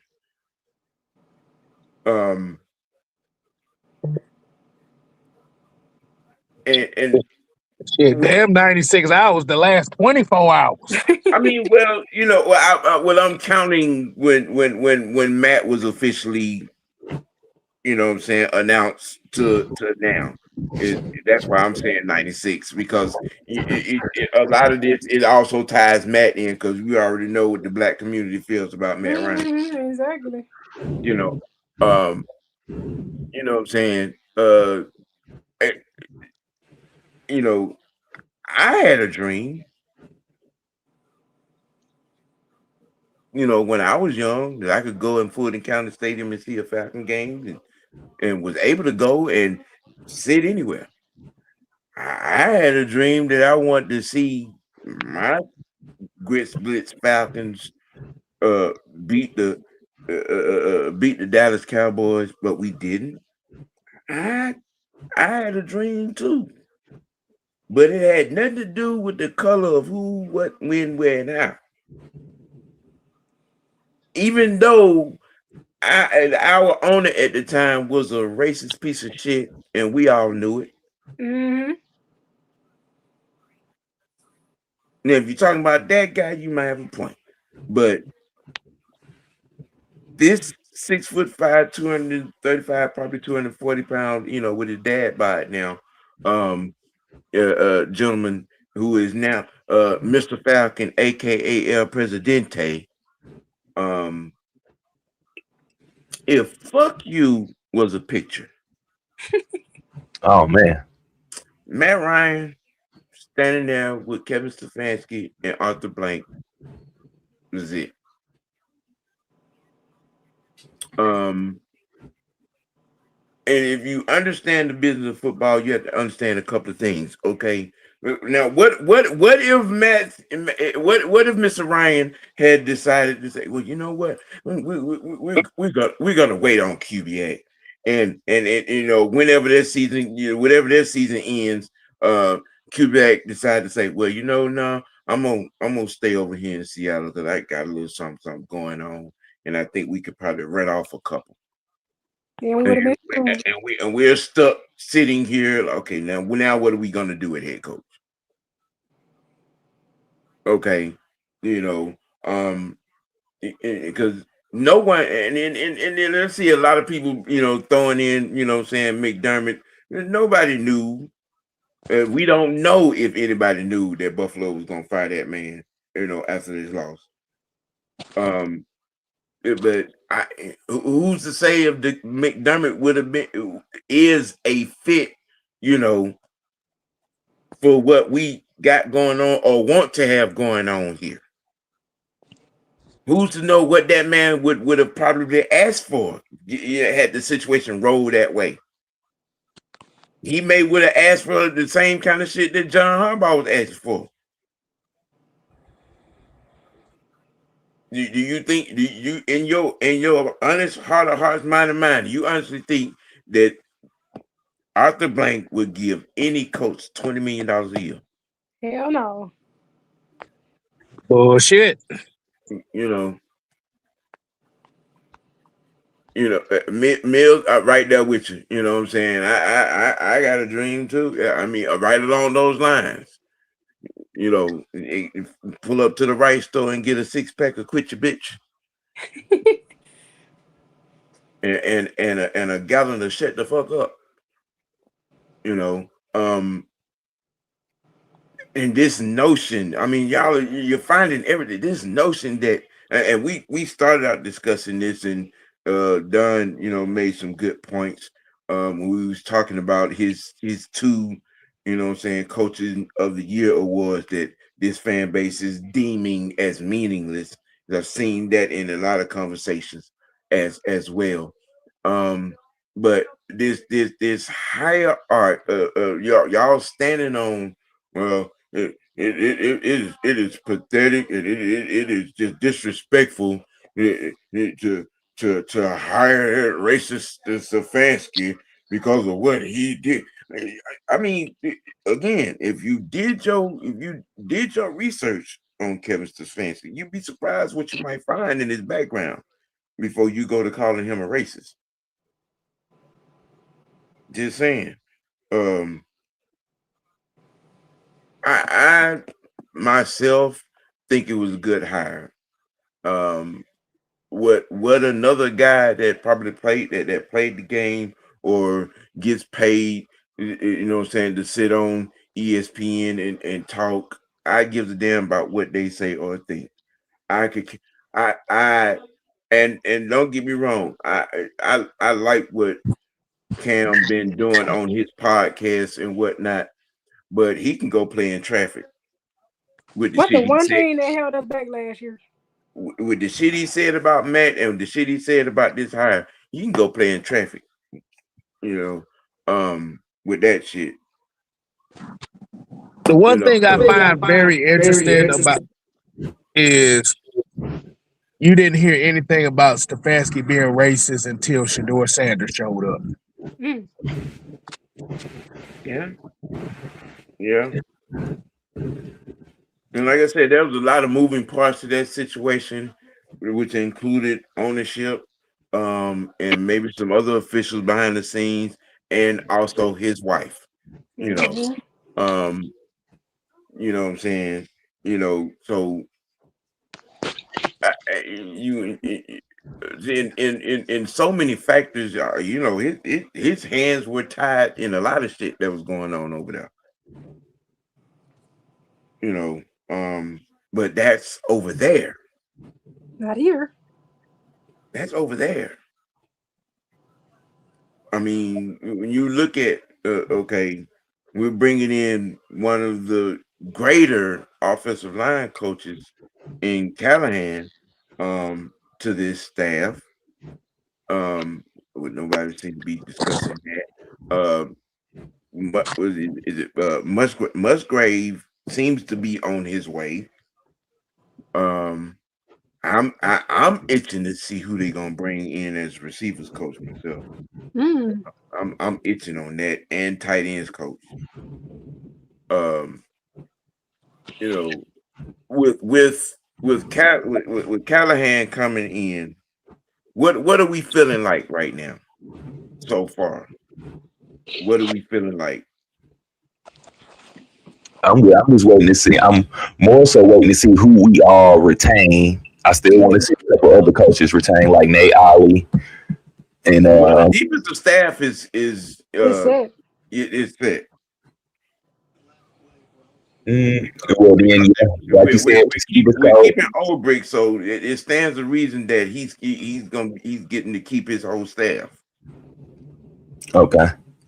Well, yeah, receivers coach. They said Callahan is going to be the offensive line's new coach. So the running backs, what this new quarterbacks coach is going to be like.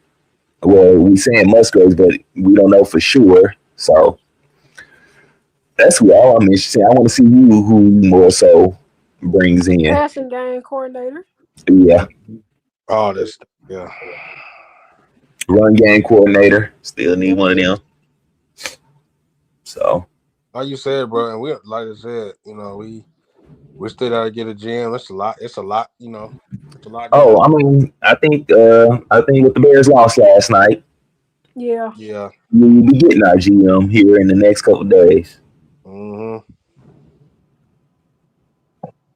So what you mean to tell me is that we're looking to see how we going to replace all the fuck ups. Basically, Oh no. we getting the screw ups out of their position, and we were replacing them. We already got the main ones out of their position. Auntie is saying Musgrave is here. What? Hey, I mean, Okay. well, Okay. we can tell you what Auntie say. We go, hey, well, we got our quarterbacks coach. Now we need to see the running backs and like somebody said, the passing game coordinator, the run game coordinator, and who's going to be the window dresser for at the offensive coordinator position. Then wasn't something said to the fact of Tommy Reese being the coordinator, Kev? I know Tommy Reese was Stefanski's OC in Cleveland. I know. I think that's what it is. I think that's what that was. Mm-hmm. I don't know where they're gonna go with that, to be honest with you. But like you said, the main thing that we're seeing is with Zach Robinson taking the interviewing for a lot of these other OC jobs, he's pretty much out the door. Even if he wasn't, he gonna get up out the door. Here. we knew Squidward was out of here. Yeah. Squidward was gone. I don't care if he was interviewing for anybody, he was gone. But like you said, man, just waiting to see what the GM hire is going to be, because I know from what the reports have been said is Stefanski is going to actually have a say in the GM position in itself on who he would like to work with. So that's going to be something that we're going to be anticipating. Now, And I'm hearing I've been reading what is the guy's name? Josh Williams, is that his name? Has been thrown around a lot for GM position, and that Ian Cunningham from Chicago. Cunningham. So I think there's that. Auntie said Deuce Staley is Deuce Staley is going to be our running back coach. Wait, I ain't, what? I ain't hear nothing. What? Oh, Tyler Algier staying. Oh hell Yeah, yeah. Mm-hmm. yeah, yeah. Tyler Algier is staying. I would not be surprised if Tyler Algier stays if that's the case. Exactly. Auntie, I may need to get you a press pass to come on in here. Right. You throwing some hot press right now, We bring it in for special teams. right? Yeah, I want to know who the special teams coach is gonna be. Yeah, I think everybody want to know that. Cause yeah, we gotta get that. We gotta clean that up. I don't need no special team blunders this year. Mm-hmm. I think everybody want to know that. The fact that Raheem wouldn't fire that piece of crap. Mm-hmm. But like y'all said is I don't see TJ Yates being retained as a wide receivers coach. Oh Hell no, no. I don't no, know they. why I don't know why the fuck he was in that position in the first place because the last I think he got escorted off the property. no, he got thrown off the property. Yeah, There's a difference. Like he Jazz got from thrown at the club. Yeah, Yeah. yeah. I don't see. I don't see any of. I mean, But do y'all see the correlation that's going on right now when it comes to them building this coach staff? Do you see the correlation that's going on with it? offensive. Kevin, like I said, they're bringing in experienced coordinators, Yep. huh. experienced position coach,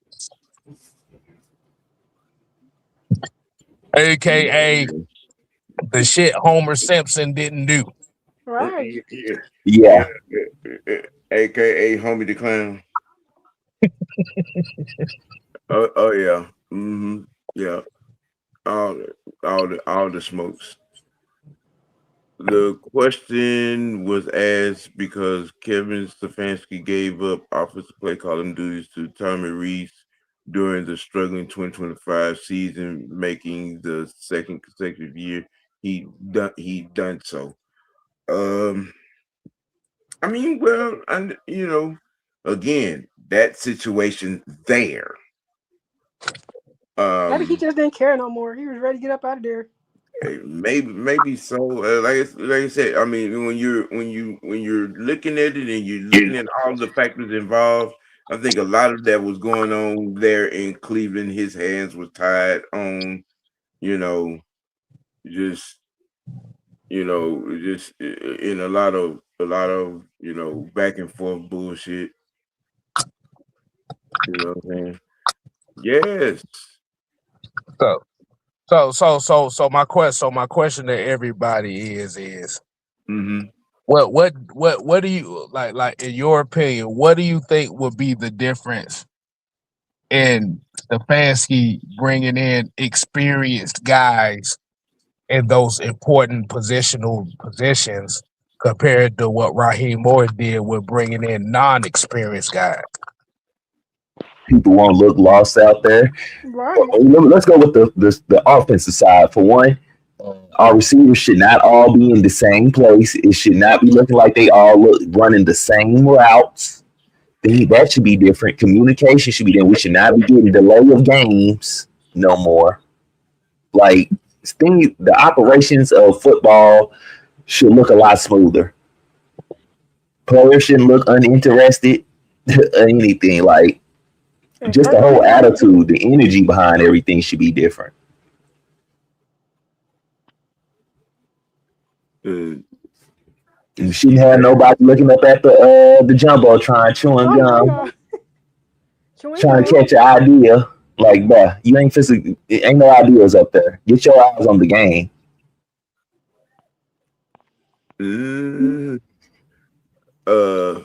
Butterbean, you woke? I'm listening. I'm not asleep at all. You need to ban all chewing gum. Oh my god. You got a question for me, sir? See, that tells me right there you wasn't listening.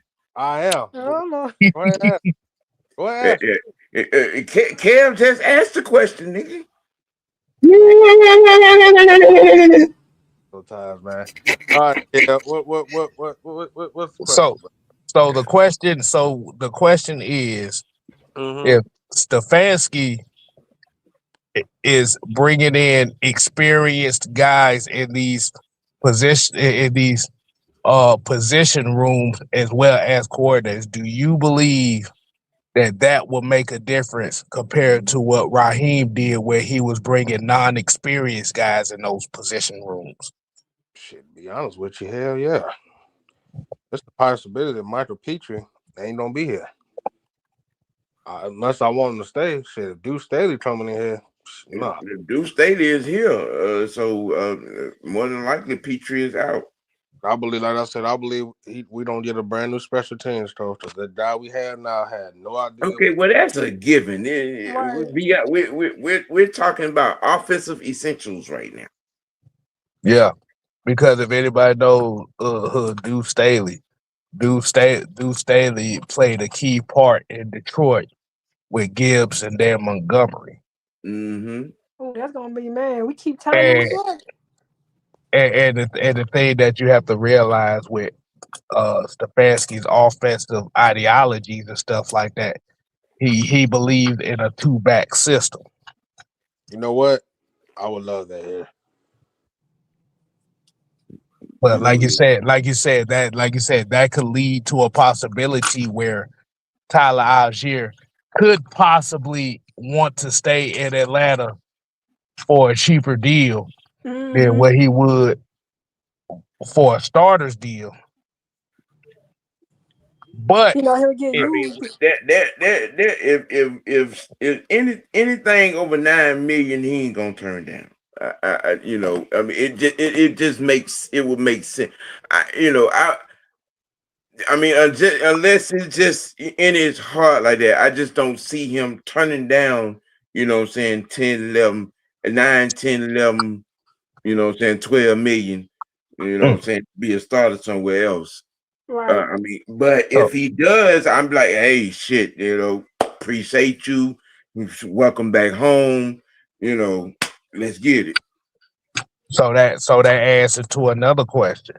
So if he chases the bag to go somewhere else, like, but no, we're gonna save that later because that's gonna go into the draft talks once we get to the GM position. Yeah. Okay. I was paying attention to the question. I was like, I had to think about it for a second. Like, nah, we need to save that for some of the draft talk if that is the case. Mm-hmm. But like you said, with if Deuce Staley is here as the running backs coach, you already know that he's going to be looking for toughness. Mm-hmm. And he is definitely one of those guys that will get in your ass. That is true. We're getting your ass. Bijan on the sideline looking sad. Let's see. Keith Simmons, thank you for joining the show. Honestly, we are not going to get any of the top coaches with Pitt, Baltimore, and now Buffalo. We are going to be good. I feel better with his offensive staff than right. And look, I would feel good with Benny the Drunk standing up next to CBS over Raheem. But I'd have took Mufasa. You're right. Over Raheem. Right. Yeah, Auntie says they will fight for Tyler. They are using dual running back. Yep. Ghost Pepper says Stefanski voluntarily gave up play calling duties to OC Tommy Reese mid-season in late 2025 due to sputtering offense. Bottom line, he demonstrated willingness to adapt when things weren't working. Fact. Good. Beautiful point. Everybody give that man a round of applause for that, because the thing about it is once again, if I could reference back to the Matt Ryan presser, the introductory presser. What is one of the main things he said in that thing? We're got to bring in guys that are willing to adapt quickly. Yep, make adjustments. make adjustments. Unlike Do I somebody. do I need to say that again for the people in the back? Say it again. Please You stand do gotta it. have guys in the building that are willingly able to adjust quickly to situations. Thank you. Yes. I don't need my coaching staff talking about call that. We gotta figure it out. We gotta figure it out.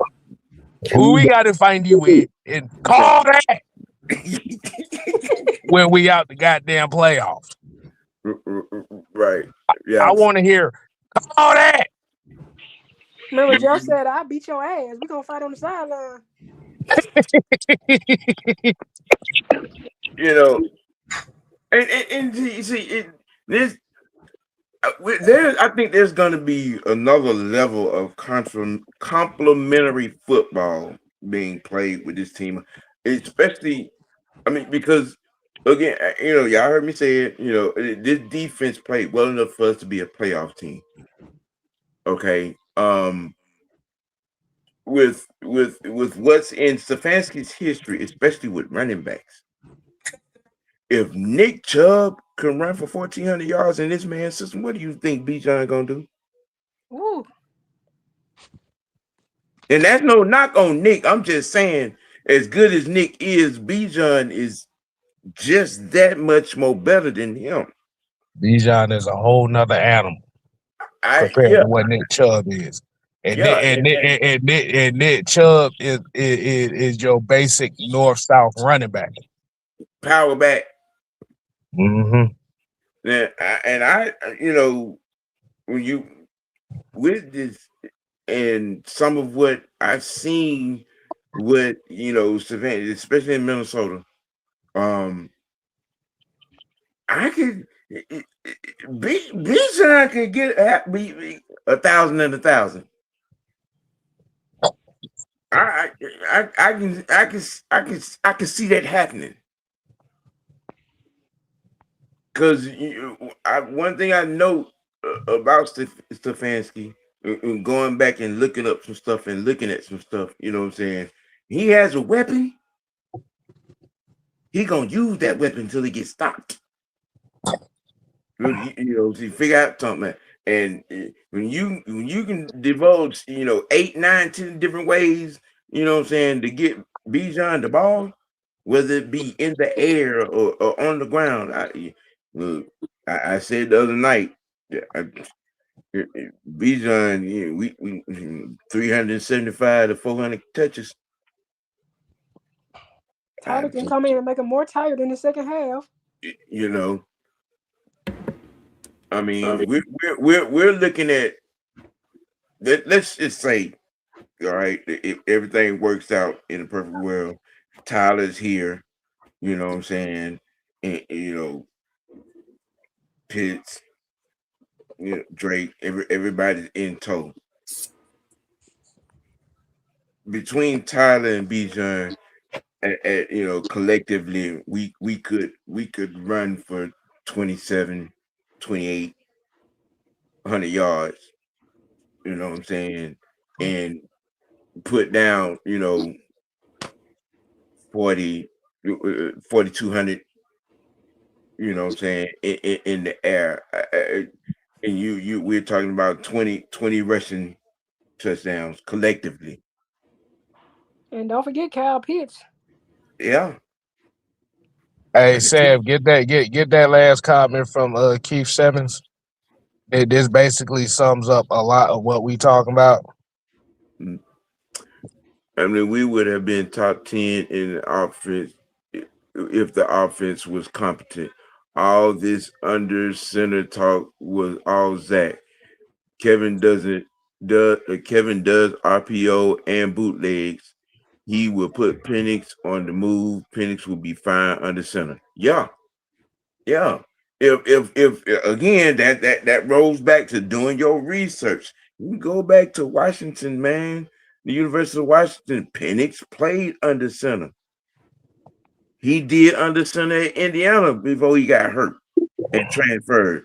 Okay, so I knew that was bullshit when they put that out there. You know, they was trying to push an agenda. They was trying to be right about something that wasn't rightable.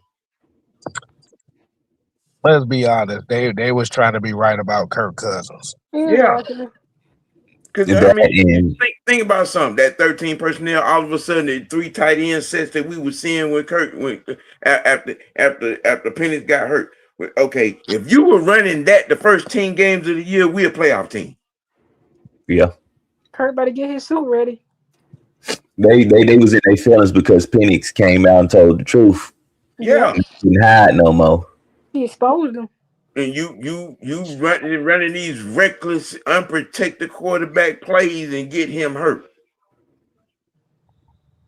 My thing about all that is, if your right tackle Elijah Wilkinson, who is a career backup, why would you run plays and stuff where you're isolating Wilkinson on defensive ends?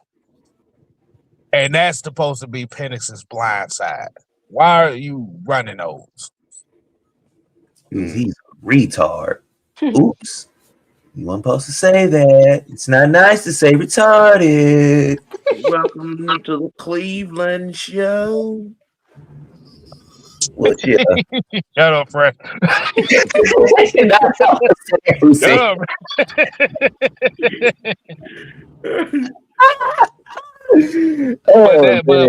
But that's one of the underlying issues that a lot of people ain't talking about, is because you're essentially running a lot of these plays where you're banking on Elijah Wilkinson to be that stalwart right tackle. And he did a pretty good job there, you know what I'm saying, until he got worn down.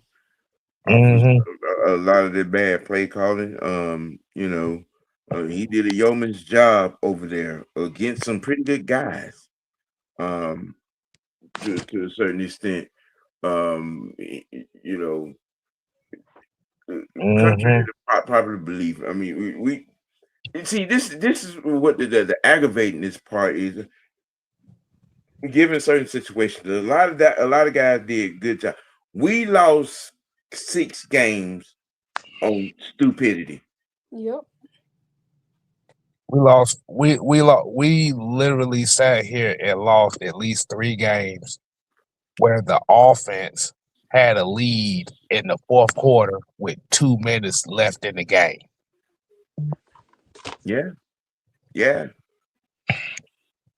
I count them. We lost 6 games that we shouldn't have. You know, by 7 points or less.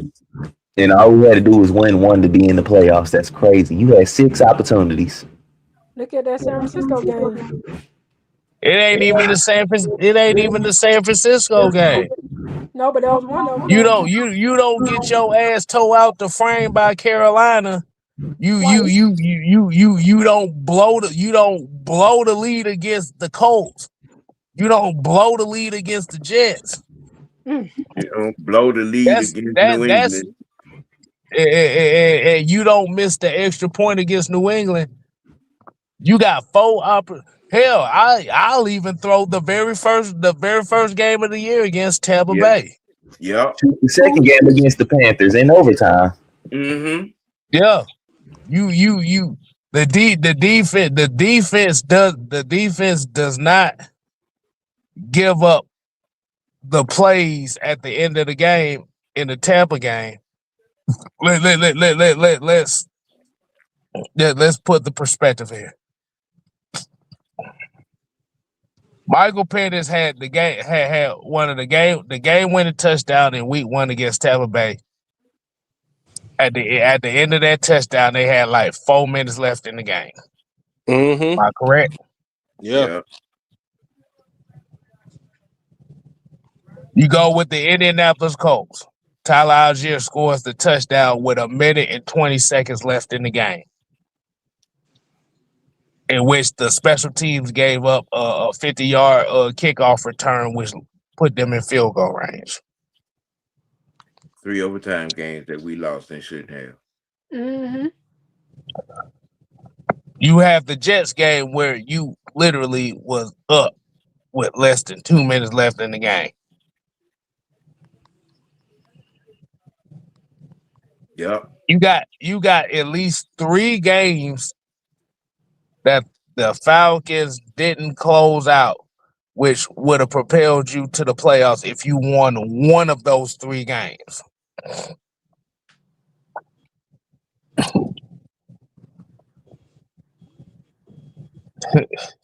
Yes. King Kill said calling a timeout to allow the other team to kick a field. Oh my I'm just God. saying.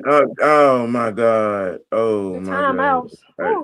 Ooh. Just just hit me over the head with a telephone When you pole. call the timeout to talk to Drake London.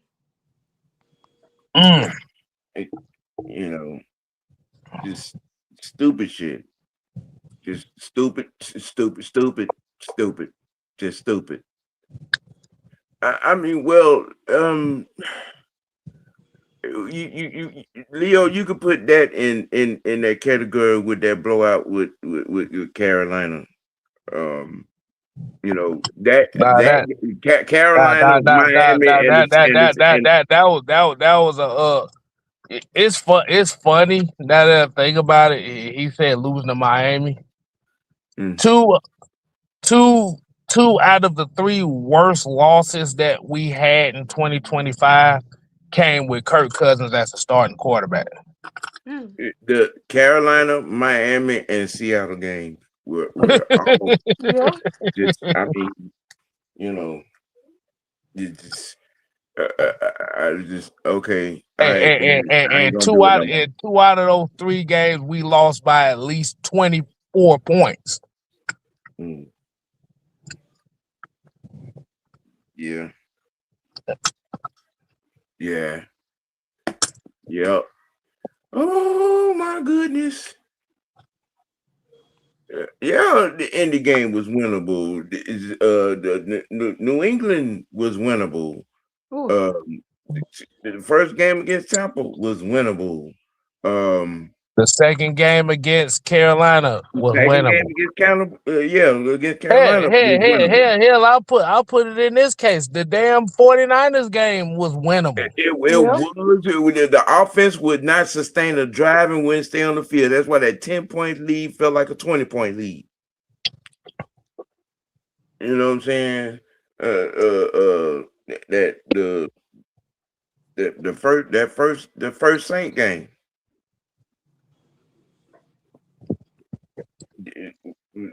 Was I'm just like, you know what? Dude needs security. He needs security. Goose says Zach's play calling nothing but the pistol. Michael Penix, you got anything else in your bag, coach? Zach said, Penix, shut up and take this pistol whipping. He gets hurt, you know. Kirk Cousins the starter now. Switch it up. Yeah. That's pretty much, pretty much what that was. Why is you wobbling up and down these stairs?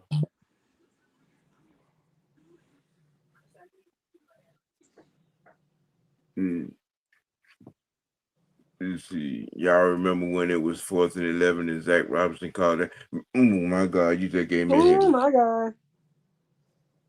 You just gave me a headache. Man, please. Cam disappeared. Oh, no wonder they got quiet quick. I mean, well, that game went and went downhill fast. It was just it was what it was. Right there in that particular aspect of that ass whooping.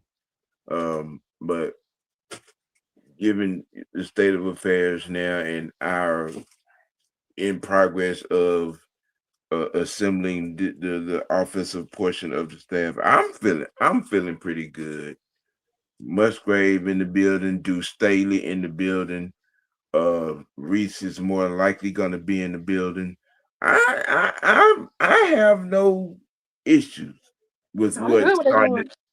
with, you know what I'm saying, with what's starting to shape up. I'm really not having any issues with this roster and an experienced coaching staff. I have no complaints. I have nothing to where I'm looking at it just, you know, I can't even formulate some of the opinions that are being formulated, you know what I'm saying? You got, you know, just this city, we're gonna run out of couches for people to lay on and talk about because a lot of these people need Jesus therapy, some Prozac, and a gallon of Hennessy. I'm just saying, you know. Or just, you know, given what the day was and, you know what I'm saying, and all that happened over the weekend, um, you know, yeah, and they did. And they did. And yeah, auntie, it is malpractice. It is. It is. Um Today is not just MLK Day for what it's worth. It is also National Championship Day. Yeah.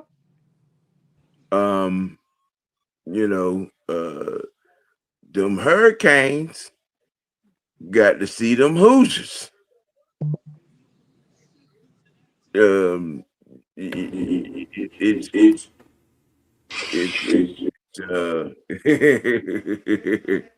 it's gonna be an interesting thing. Mm-hmm. It's gonna be a real interesting thing. Might be You a know, blowout.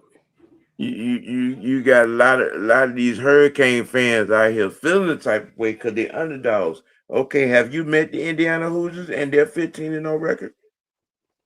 Have you seen them? Have you been watching them play this year? Um, like the late Denny Green said, you are what your record says you are. They are 15-0, bruh. They 15-0, and it's going down tonight. It's going down tonight.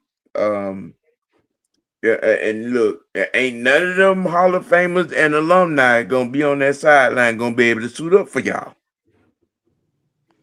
That 2001 Hurricane roster is not walking in the door to play this game for y'all. Got to see them Hoosiers. You got this. You got to see them Hoosiers, and the Heisman Trophy winner, and that grown offensive line, and that gang of hoodlums on that defense that ain't nobody talking about. Y'all got to see them boys. You got to see them boys. I mean, and if you don't come prepared, you know what I'm saying, you gonna be looking like Oregon at halftime. You're gonna be looking like Oregon at Gonna halftime, be a down blowout. 35-3.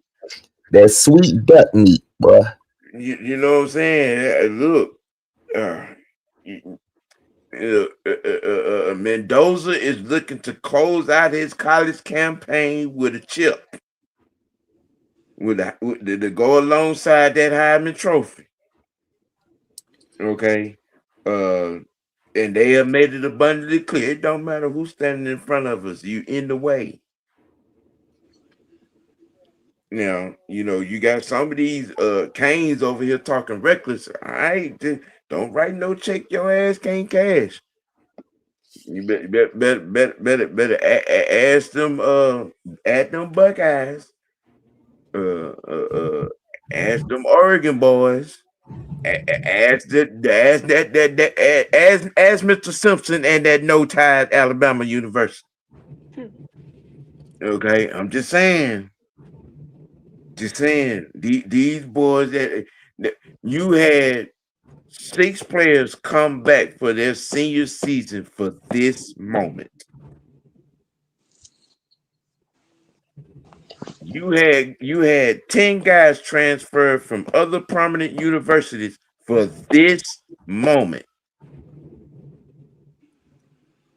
You know what I'm saying? I mean, well, Kirby and us Bulldogs, we ain't had no conversation with them Hoosiers. Exactly. I was just naming folk that done seen these Hoosiers. Basically.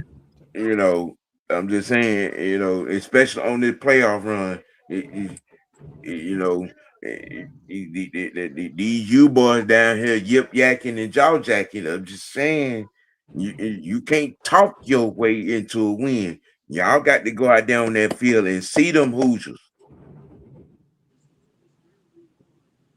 And the only thing of note that they ain't even called Miami name. It just said the mantra has been, we don't care who in front of us, you're in the way.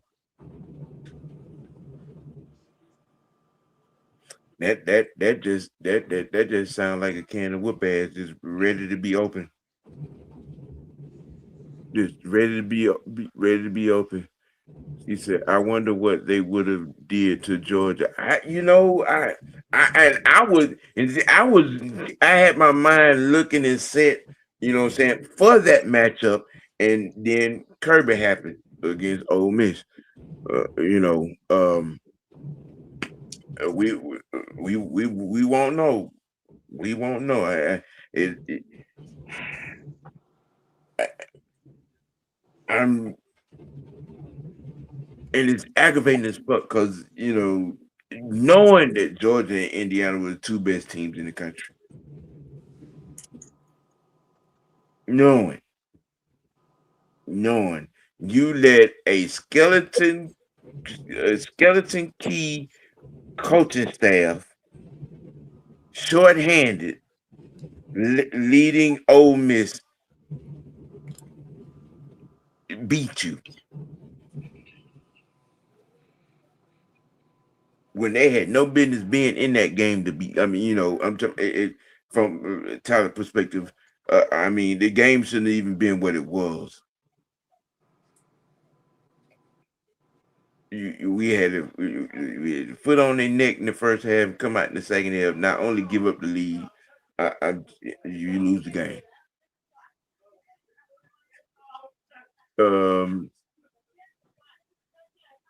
Yeah.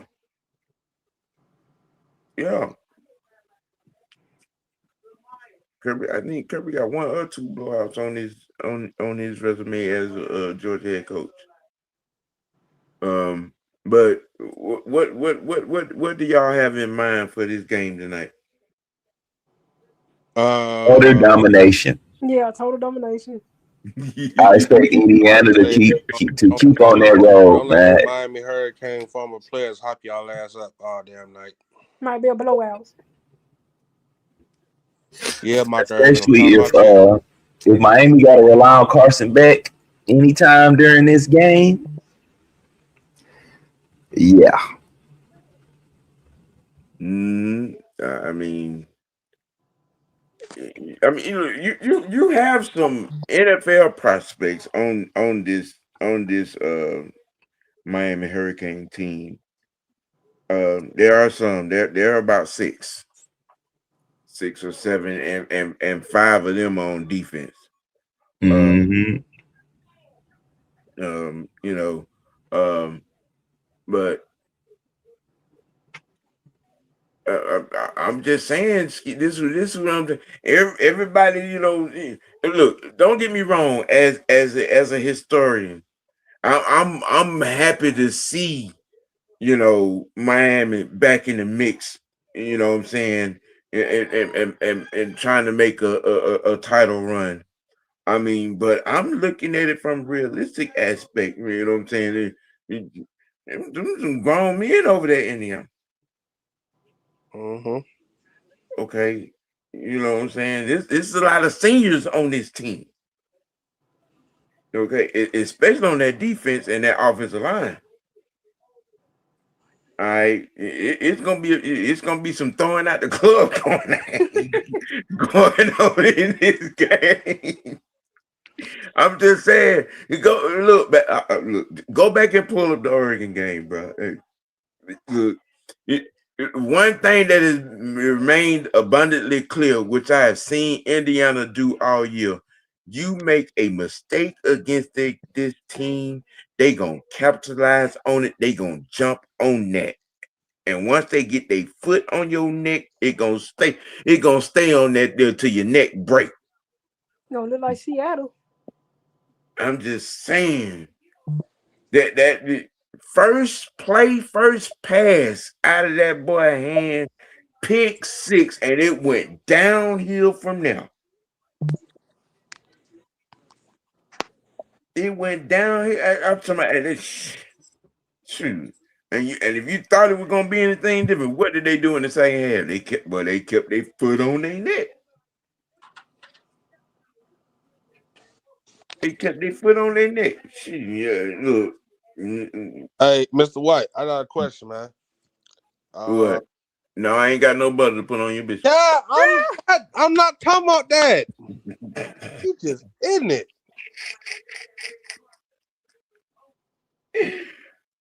What the question, man? What the question? You think that if Miami start feeling themselves, this guy gonna get ugly real quick? Yes. You know what I mean when I say that, right? Look, you can walk out there, you know, with all the tactics, you know. I understand they supposed to be pulling out the camouflage from 2001. You know, saying the warm-ups. I look, they're pulling out all the stops to get up all the hype, and you know, saying they trying to hype. They said, you know, and the alumni and all of that. Well, at the end of the day, you got to walk in between them lines and see them Hoosiers. I try to tell, man. Listen, man, that Indiana defense is nasty. Okay. Look, like I had to tell one person, understand something. Ole Miss ain't Indiana. Okay. You know, just saying. Would you compare this? Would you compare this to y'all? They 15-0, man. Yeah. They 15-0. Right. Would you compare this defense, Indiana defense, to the defense y'all had when y'all won y'all national championship? Not really. From a physicality standpoint, I think Indies kind of they right there. Yeah. You go back to the Alabama game, man. They broke Simpson real. Boy, they had it was so bad, y'all. Todd Simpson had to go get out the doggone game. He had broke ribs. I said it's over with. It is. They broke his ribs. That hit broke ribs. Yeah. Okay, yep. and then the intimidation factor was there, and then after old boy got cracked across the middle, the receivers weren't really trying to catch like that. Mm-mm. Yeah, like I mean, and then look at the Oregon game. The Oregon running backs wasn't trying to run through the A and B gap like that. No, man, they were getting cracked. Well, let me tell you something. That Indiana defense is bringing the physicality. They are laying the wood. Well, whoever that defensive coordinator is, they better not ever let that man leave. Exactly. Period. They're laying the wood. They better do what we did, keeping Brett. Shit. I mean, you know, he's if not next year or the year after, he'll probably, you know, have a job somewhere being a head coach. With the job he's done over the last 3 years in facilitating and building that defense. You know, They, I'm interested to see what they're gonna do to you know what I'm saying replace Mendoza. You know what? I was definitely I was getting ready to ask about that. You know what I'm saying? There there's some possibilities, but you know Hey, we gonna see the from now on the line they're setting ready because what? they got some juniors and sophomores that that are starter ready I'm gonna as like far as the offensive line go. Oh, that'd be good then. I said I'm gonna definitely touch it on that tomorrow. So about offensive linemen and all that stuff. But like you said about Indiana, boy, all three phases they are coached very well. I must say. Yeah, they embody Sig's attitude and mindset. So he got that Nick Saban mentality. No, he got that I don't give a fuck mentality. You know, hey, y'all notice when they scored that touchdown against Oregon, them motherfuckers had the same facial expression. Well, like he said, we got the Heisman Trophy winner. They don't. Right. You know. I like the coach that even though we still blowing, even though the game ain't over, we still scoring points. I ain't put no smile on my damn face. D, don't play with me. D, I love you. Huh? Oh man. What you mean? Do I know about football? Yes, I do. He trying to expand his horizon, people. You know what I'm saying. I'm just saying. You know how them burning wagon folks is, or you know over there in Oklahoma. Sam, you about to hear a lot about all that tomorrow. You So mean burning casserole? Right. About to hear a whole story about that. Mm. I'm gonna tell you some things. Wagon I'm wheel gonna tell you some pasta things you over don't there. know about them burnt wagons. They burning pigeons on the stick over the fire. You know. You. All right. Yeah, man. Yeah, look, yeah. Tomorrow's OG Tuesday tantrum. It's gonna be centered around this young casserole burner talking about Man. all things Oklahoma. He's gonna bring all aspects, you know, on the recruiting, the hiring of Jason Witten will be talked about. So y'all tune in tomorrow for that. Going back to the regular time at 5 and following, you know, up on Wednesday, Sports T, the debut of Madam's Moment. Y'all get to see what's on her mind in the world of Oh, I sports got and what some because she the thinks. Braves just lost their shortstop. Yeah, so we gonna it's gonna be it's gonna be some Braves talk on Wednesday. You know, and then we're gonna, and you know, depending on what happens between now and then, you know, we're gonna keep you abreast up on, you know, anything is the When hiring the press perspective. conference? I'm guessing it's gonna be Thursday. Yeah, I was gonna say sometime during this week. Either if not Wednesday morning or Thursday morning, one of those 2 days, you know. They probably give him a chance to assemble everybody. Then they're gonna Yeah. do it. So it more likely will be Thursday. So we'll be on top of that. You know what I'm saying? Mhm. We'll jump right on it. Just like we did when it came official that we was hiring Stefanski. We were from the halftime show to Stefanski's been hired. Boom. In the middle of the playoffs. Leo, we Go not the doing game. turkey ass no more, boy. Stop turkey ass comments. Ain't no Yeah. turkey. Yeah. Get your jelly for your biscuit. No. Hey, I eat mine's dry, okay? Dry. So you eat dry The bean dry ass. casserole. I'm gonna leave that alone. Shut up, Sam. You need to stop. And then let me see on Friday, Falcon Friday, we'll be back with, you know what I'm saying, the freshman perspective with these prospects. Yep. You know what I'm saying, show dedicated to all the prospects. Y'all go over there to that man channel, man, of the freshman, and he's doing good things. If you in the anime, he got something for you. You know what I'm saying? You're trying to get all, you know what I'm saying, college prospects. He got some stuff brewing over there for you. He's doing good work over there. You know what I'm saying? Y'all go over there and, you know what I'm saying, subscribe to that man channel and get that work. Exactly. Oh, and I will be going live doing the pressers. So yeah.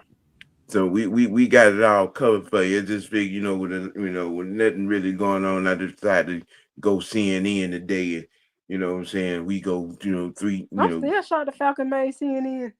yes, Man, yes, you talking about yeah. everybody? Mama just mad at us right now. They'll be all right. Killer, Mike, all y'all mad, huh? Who a That's bunch of why people who everybody don't come saying to the coach. games, who don't worry about really what the Shit, Falcons got going on until they winning. And no, nope, no comment. Yeah. So, yeah, 2.5 hours, we covered everything. You know what I'm saying? Got it all out there. Like I said, tomorrow, the regular time, 5. Dedicated to all things Oklahoma Sooner. Uh, Jason Witten, tight ends coach over there, will be talked about and diagnosed. You know what I'm saying, and what's going out and what's coming in, and what to expect from them next year. All of that will be discussed on tomorrow. Stay tuned. Hit that like button. If you ain't locked in, subscribe to Mr. White Network. You know what I'm saying? To get this work Monday through Friday. You know what I'm saying? And we'll be doing the halftime shows for the conference championship games coming up over the weekend. And learn something on MLK Day.